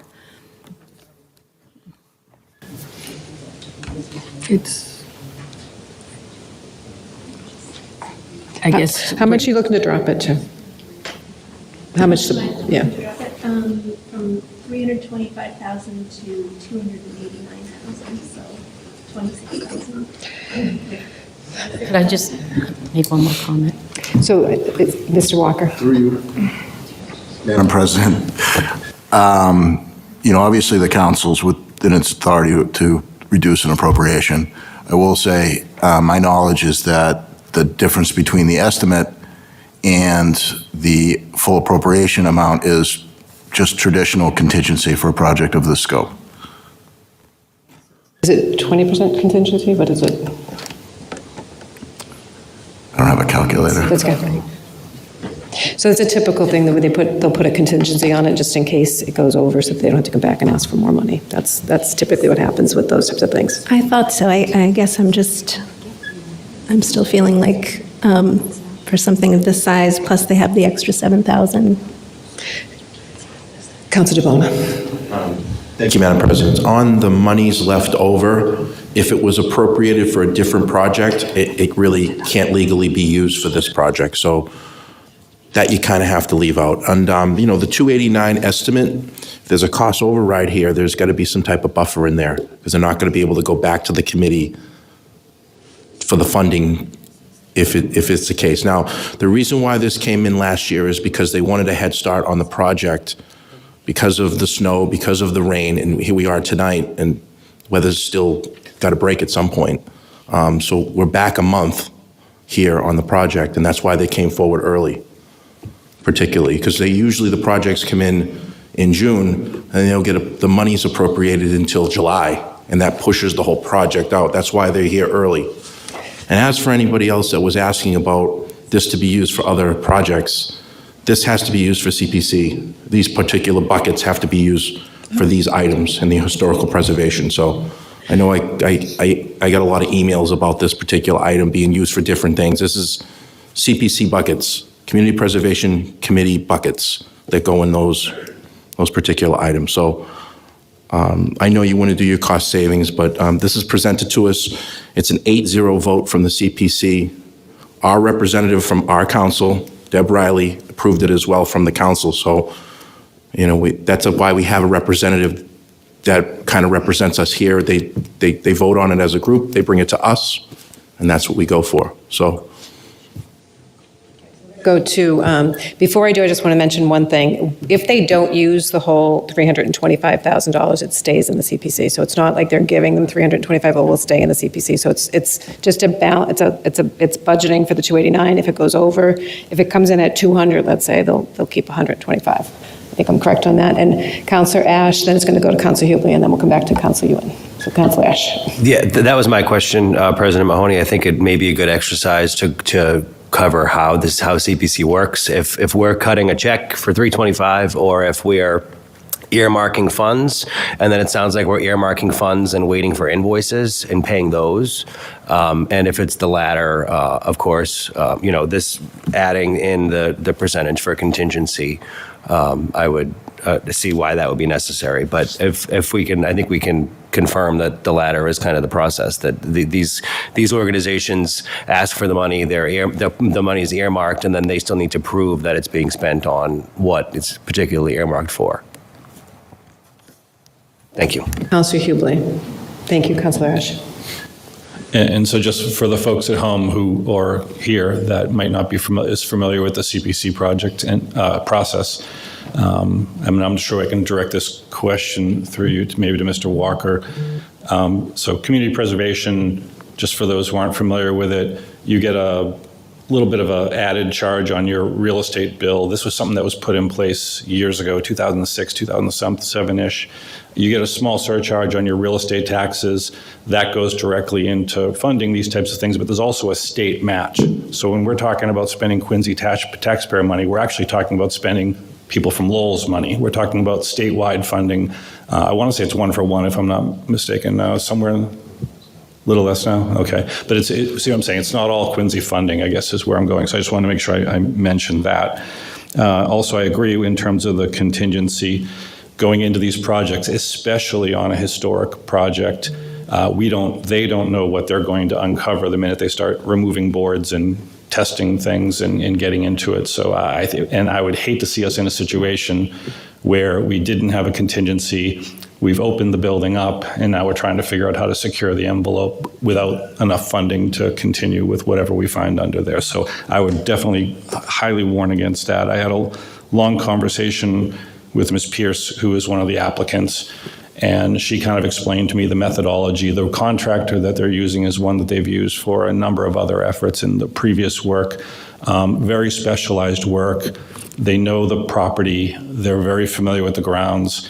So I'd be hesitant to, to encourage them to go shopping around for more bids. I think when I saw that the state had already put in a substantial investment over time, as has Quincy with CPA, which is in part funded by the state, that made me feel a lot more comfortable with this. So I'm supporting it. I wouldn't support an amendment. Councilor Yuan, thank you. Councilor Hubley. Councilor Yuan. Hi, President. I want to be clear. I do care about preserving the Quincy homestead, and I understand why this project matters. But we also have to be honest about where the city is financially. Quincy is already carrying a very large debt burden, and at some point we have to prioritize our own stability. There is a reason they tell you on the airplane, put on your own oxygen mask before helping others. That's just common sense. This is a state-owned property under the DCR. I'm not against helping, but I don't think it's responsible for the city to take this on without any clear commitment from the state. Right now, it feels like the responsibility is being shifted entirely onto a city that is already financially stretched. We should also be asking basic questions. Does the CPC already have a significant debt service, and would this require additional borrowing? Are we issuing more bonds to cover this $325,000? Was there an open and competitive bidding process, and how was this cost determined? Before we move forward, I think we should explore alternatives. Work with the state, the city, and the nonprofit partners on a shared funding approach. Consider a public or private donation effort to support preservation. Ensure we are getting the most competitive price through an open bidding process. So for me, this is not a no to preservation. It's a no to moving forward without a clear plan, shared responsibility, and full transparency. Councilor Ryan. Excuse me. Thank you, Madam President. When this came up for approval back in the end of January, as I recall, I had brought up the fact that there was a discrepancy between the estimate and what they requested. And I had requested to see if they could add a supplement to the proposal. And I guess it didn't happen. And I just feel that the account that the CPC fund is in the red right now, $4 million, which is a lot of money for an account that is supplied by the residents of the city of Quincy and the state. Thank you. I see Mr. Walker's hand up. I believe, did you want to talk? Through you, Madam President, just that I would defer to the auditor or the Department of Municipal Finance, but I don't know where the CPC would be in the red. Yeah. That's not possible. I don't show that it would be in the red. Yeah, that's a fund, and just to answer a couple of the other points that were made, the fund is specifically designed to pay for projects just like this through the work of the CPC, the committee. This money can't be spent for other things. There are certain categories that it can be spent on, but the general fund, the general operating expenses, any sort of spending priority that the city council or the mayor may have, it's sort of a separate bucket. As Councilor Hubley mentioned, this was a voter-approved referendum in 2006, where the voters actively supported by a wide margin, I'll add, adding this surcharge to their property tax bills. And that property surcharge tax bills goes for and only to projects that are meant for community preservation. And those categories are historic preservation, public facility, public recreation, affordable housing, and protecting of open space.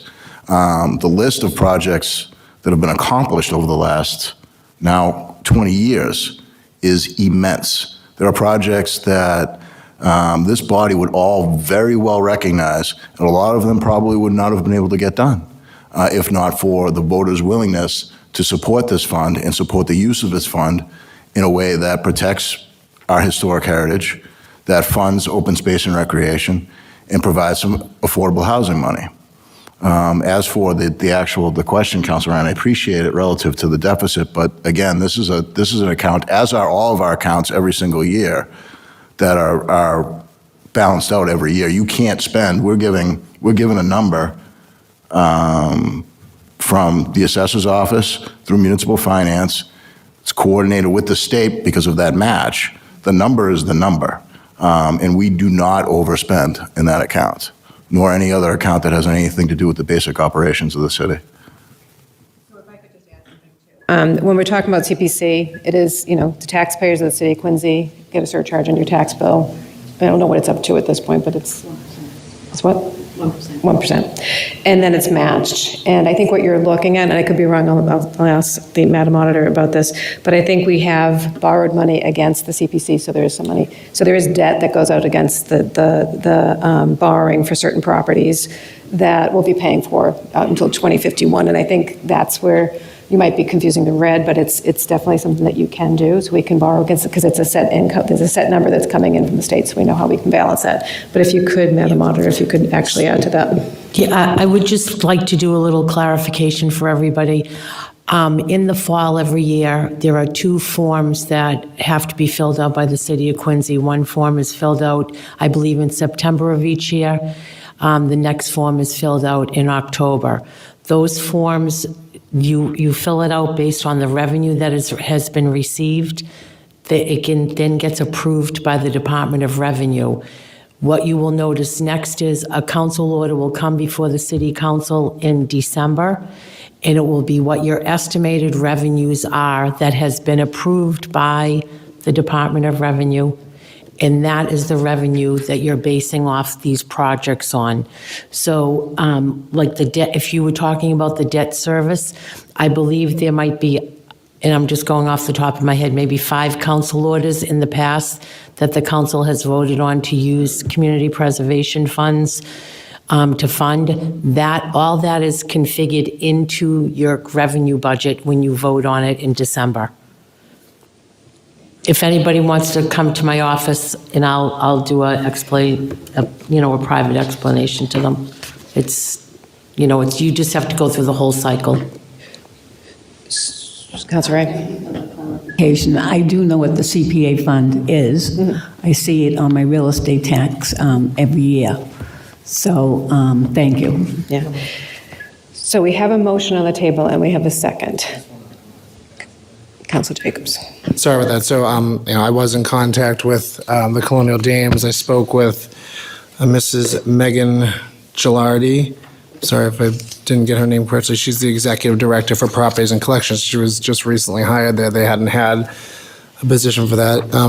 She's kind of the one who's leading this, even though Ms. Pierce's name is on the application. And she basically, just said to me that, the Colonial Dames basically asked her to do this.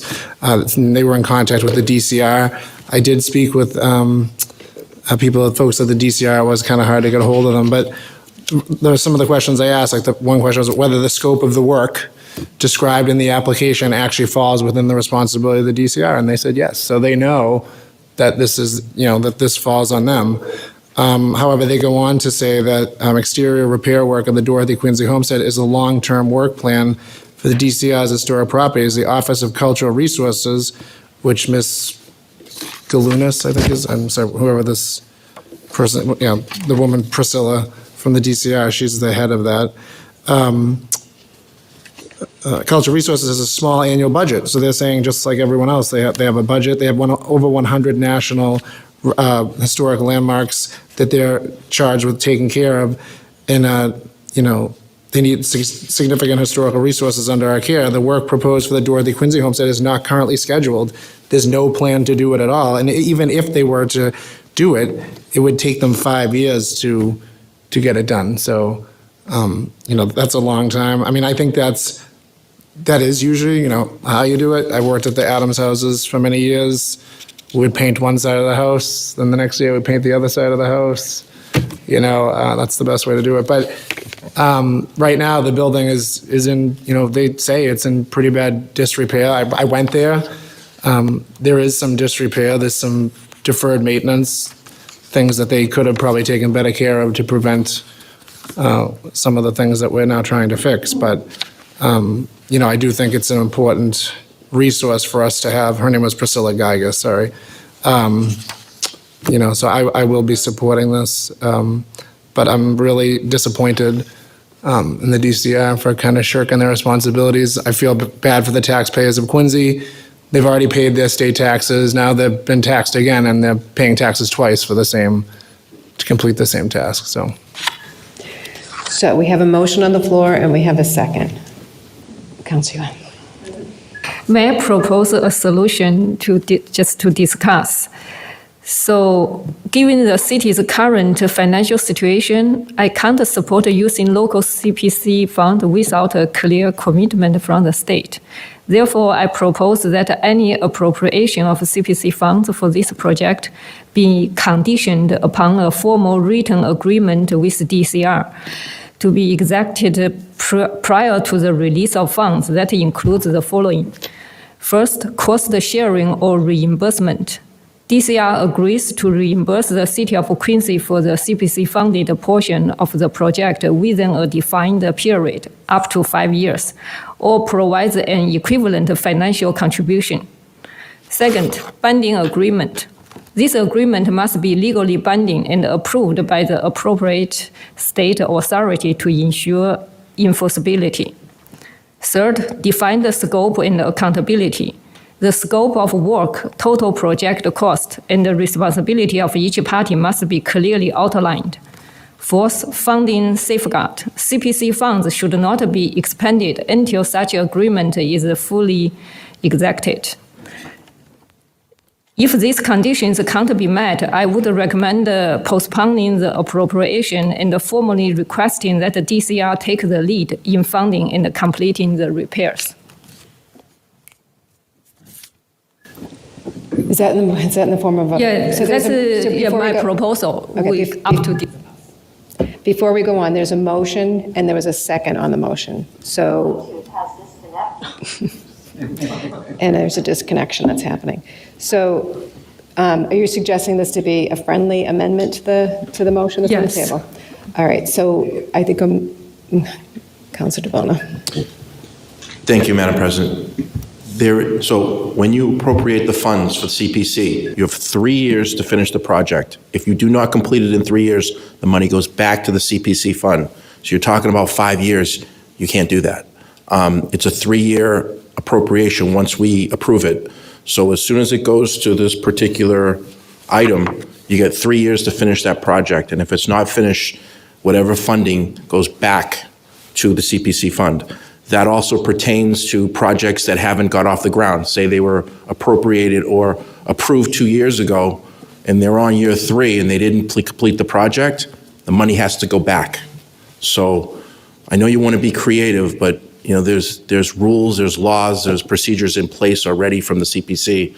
This is across the state of Massachusetts. And there's been monies that have been put back. They just haven't been there's been a few projects that haven't, been approved last year that they're going to get started this year, just based on weather and all these different things. So just keep that in mind. 5 years or 3 years? So I think I'm just going to, I'd be happy to move that into a vote. If you want to have it as a friendly amendment, we're going to take that as a vote. And, but I want to explain one thing, Councilor. You're asking the state, who just came back after Councilor Jacobs explained that they don't have it in the budget for the next 5 years. And we have a historic, is that correct, in the next 5, and we have a historic building that has been approved from CPC monies, and that is appropriate use for those monies.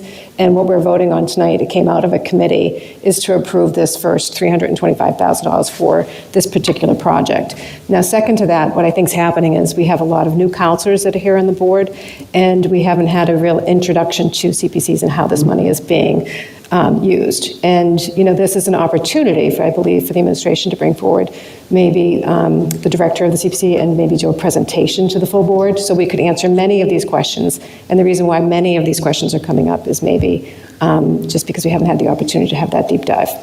And if you would agree, then what I'd ask is, we have a motion on the floor, and we have a second on the floor, and we're going to take that roll call vote, because I'm asking because that motion's already gone through, and we'll see if it passes. I don't think putting a deterrent for the state, if the state can come up with money, we will certainly collect that money if we can.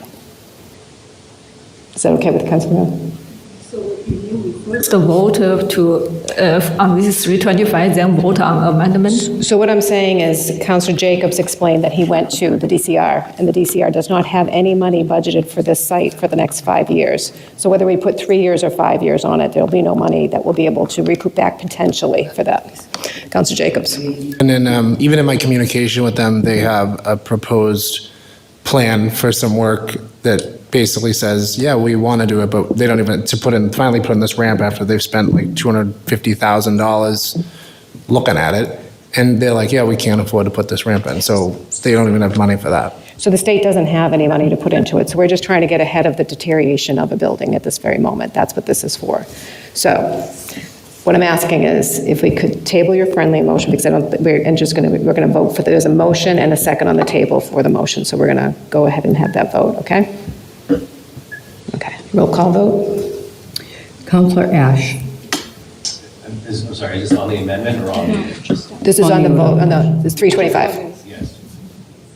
Councilor DeBona. Yes. Councilor Hughley. Yes. Councilor Jacobs. Yes. Councilor McKee. Yes. Councilor Riley. Yes. Councilor Ryan. Yes. Councilor Yen. No. President Mahoney. Yes. 8 members. Thank you. So what I'd ask is, I know that Councilor Riley is also new to this committee, but maybe we can have, before it comes in June, we can have a little bit more of a discussion so that in June we're more prepared, potentially, okay? And I assure you, I will bring all this feedback to the next CPC meeting so that they're aware that the council is going to ask good questions and we need to be prepared to, I need to be prepared to answer them. Okay. So moving on, Madam Clerk, we're on item number 3. 2026-054, an order of designation of polling places. Actually, we're on number 2. No, we're on 3, sorry. Okay. And I have given you all a list of polling places that, with no changes to last year's, and I would be so happy. Thank you.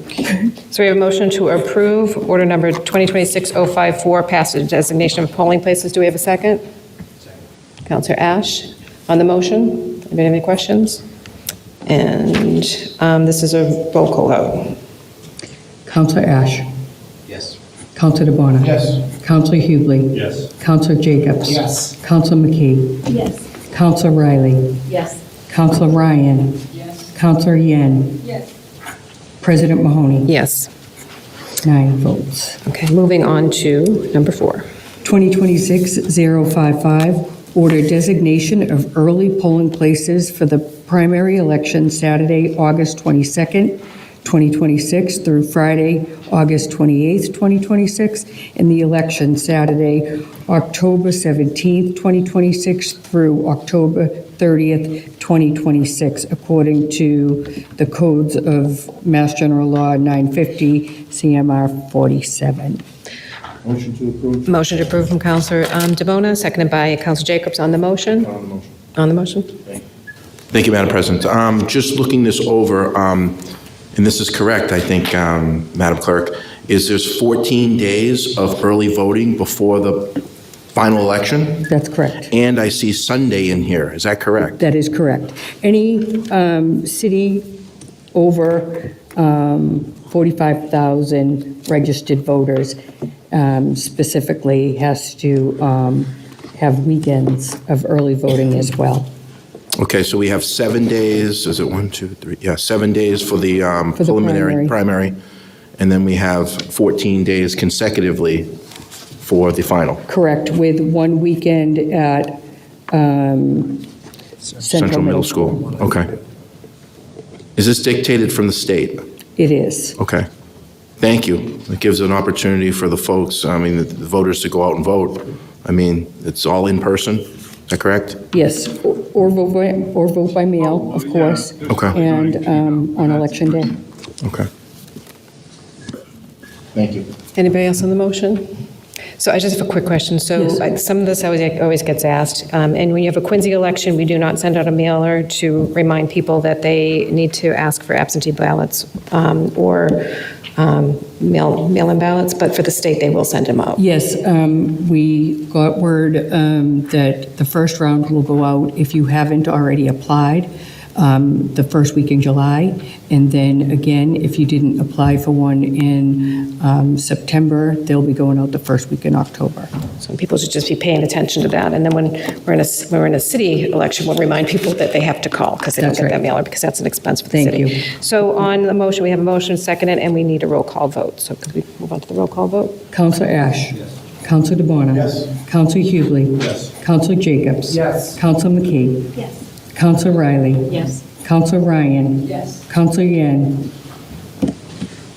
Oh, she stepped out. President Mahoney. Yes. 8 members. Okay, moving on to item number 5. 2026-056, a resolve for Council on Aging Department Head theft and federal charges. Recognizing Counselor Riley. Thank you, President Mahoney. I would like to read this order into the record. Whereas the City of Quincy is entrusted with the responsible stewardship of taxpayer dollars and the efficient operation of municipal resources, and whereas the 2025 indictment of a former city official on charges of embezzling public funds highlights the needs for robust safeguards to prevent such breaches of trust in the future. And whereas the legal matter has since concluded in federal court, with the director pleading guilty on March 10th, 2026 to all charges, including embezzlement, mail and wire fraud, and interstate transportation of stolen property. And whereas ensuring accountability and transparency in purchasing and accounting processes is critical to maintaining public confidence in city government. And now, therefore, be it resolved that the Quincy City Council hereby calls for a comprehensive review of the city's purchasing, accounting, human resources, municipal finance, and information technology processes to identify and address any vulnerabilities or gaps that allowed for misuse of public funds.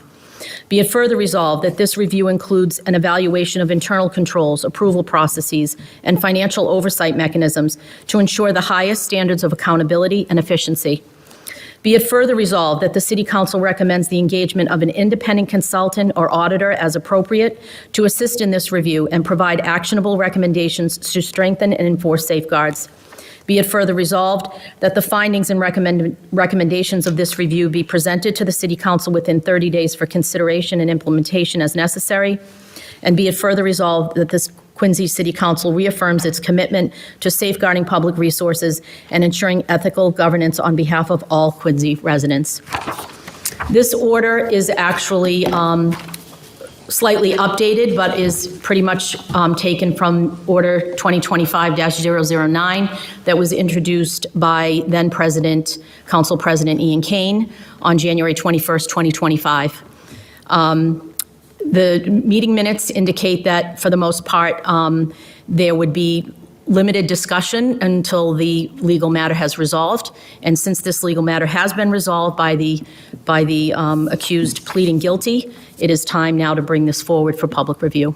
I'd like to make a motion that we consider moving it to Finance and Oversight. So we need to make a motion first to approve the resolve, and then we move it into. Okay. We could do it all in one, so make a motion. Okay, motion to approve the resolve and move it to Finance and Oversight Committees, but I'd like to open it up for any discussion from my fellow councilors. So we have a motion first. Do we have a second on the motion? Second by Councilor Ryan, and I think Councilor Ash wanted to speak. Yes, thank you. Madam President, I recall, discussing this when President Kane introduced it last year.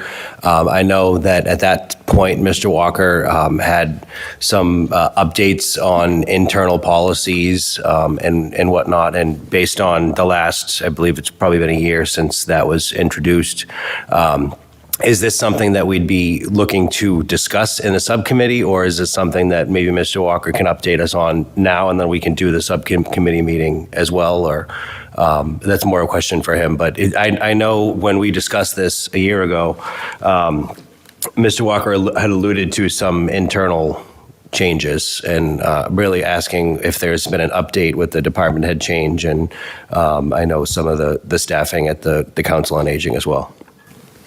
Are you open to that? Certainly. Okay. Mr. Walker. Yes, through you, Madam President.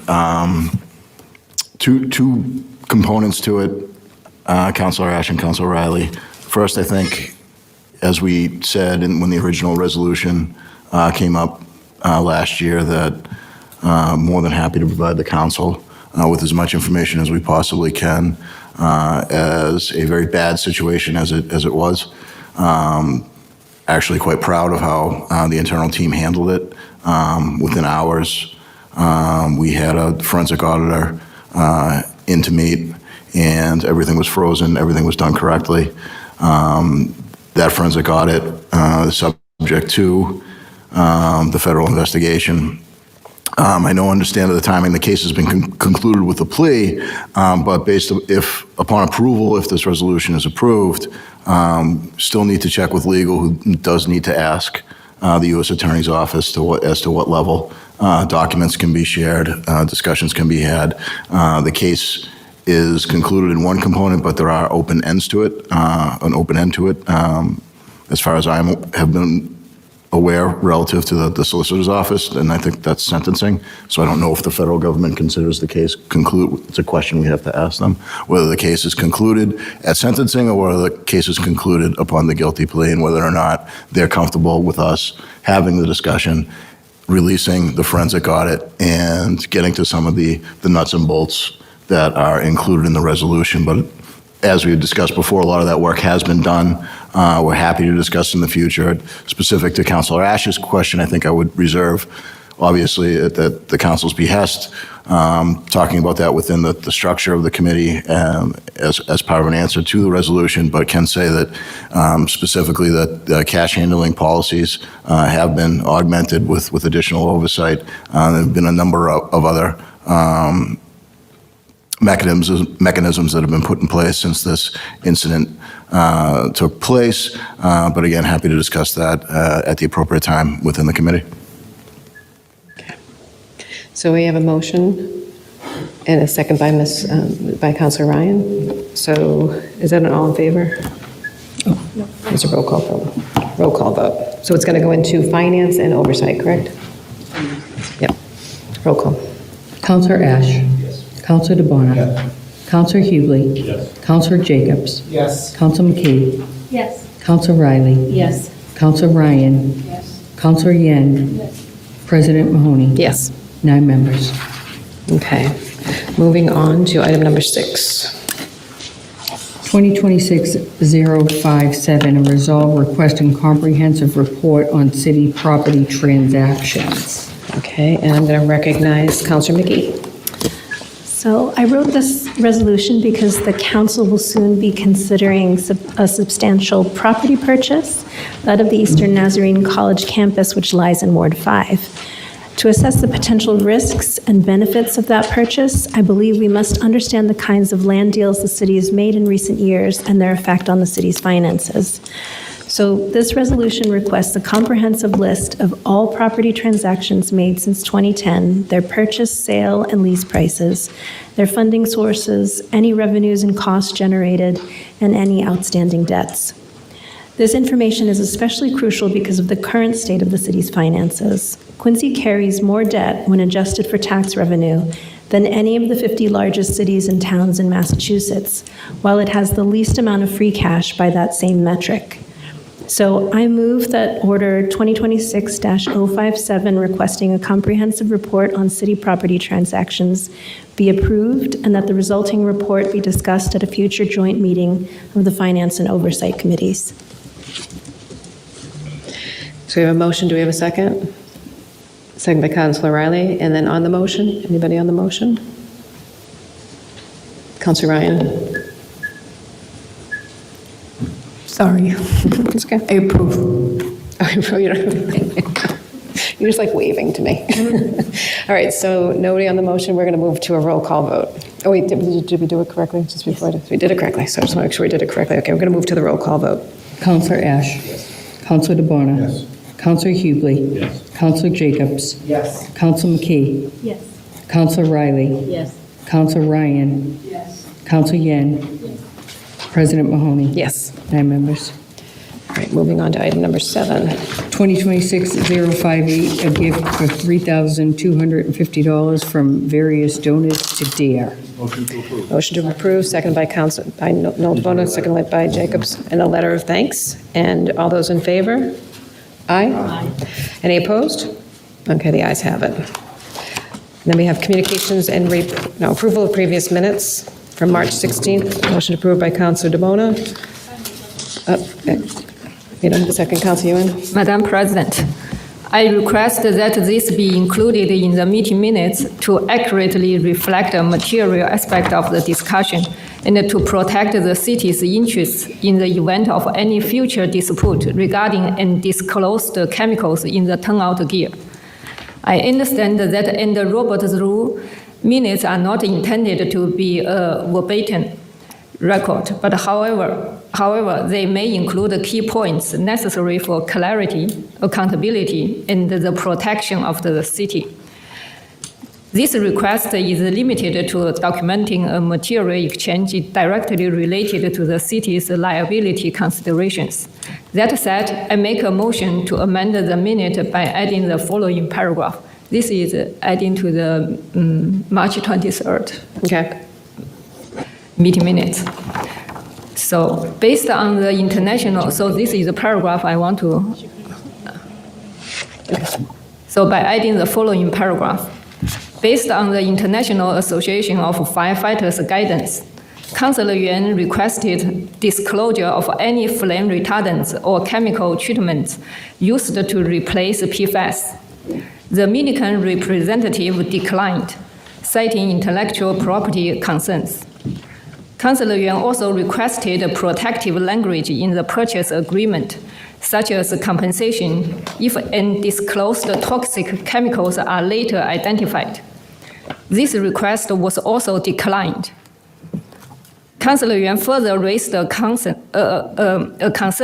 that PFAS-free turnout gear may increase the risk of physical burns due to reduced oil repellency.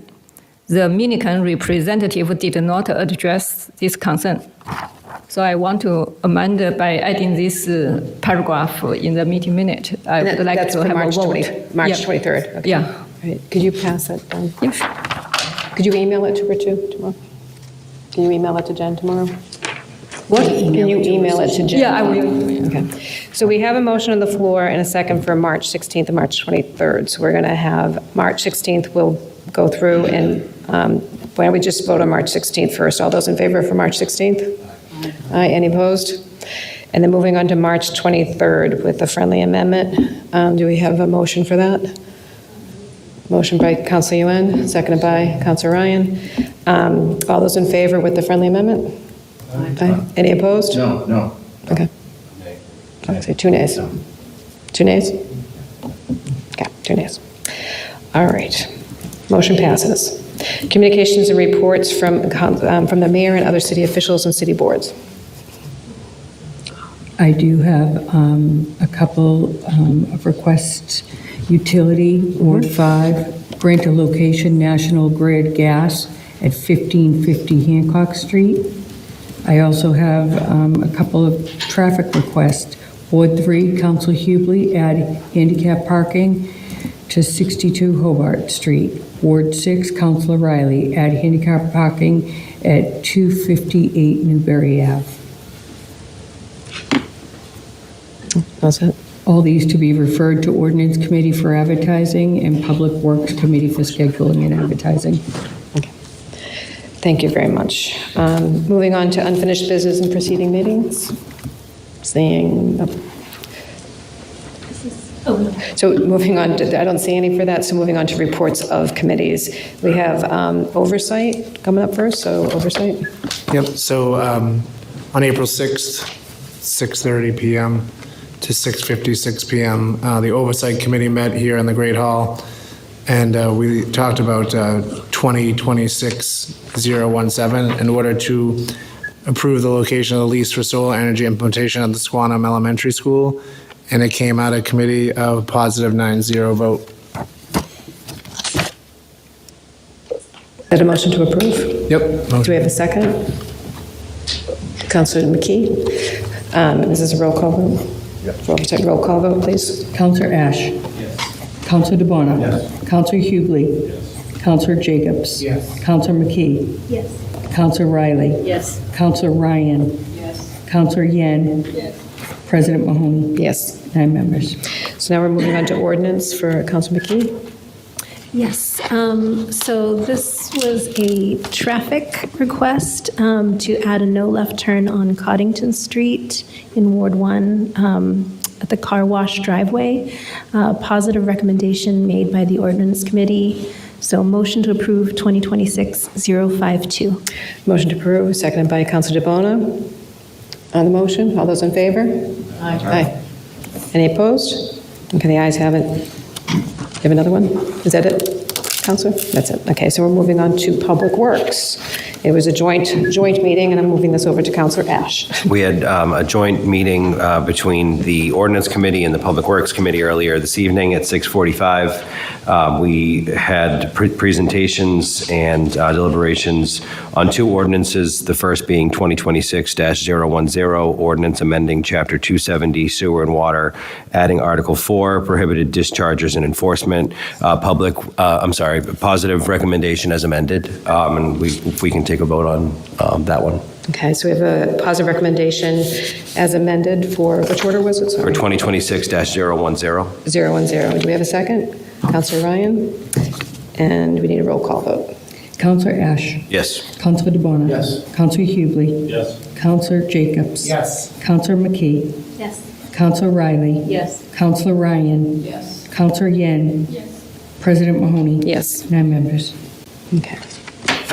And similarly, we heard from Commissioner Grazioso, as well as the Engineering Department and Granite City Partners on 2026-010, ordinance amending Chapter 300, Stormwater Management, Section 14D, and enforcement violations and penalties. Positive recommendation from committee. So a motion made by... Motion to approve. Motion approved by Counselor Ash, seconded by Counselor Ryan. On the motion, seeing none, roll call vote. Counselor Ash. Yes. Counselor DeBona. Yes. Counselor Hughley. Yes. Counselor Jacobs. Yes. Counselor McKee. Yes. Counselor Riley. Yes. Counselor Ryan. Yes. Counselor Yen. Yes. President Mahoney. Yes. 9 members. Moving on to presentations, petitions, memorials, or remonstrances. Counselor DeBona. Thank you, Madam President.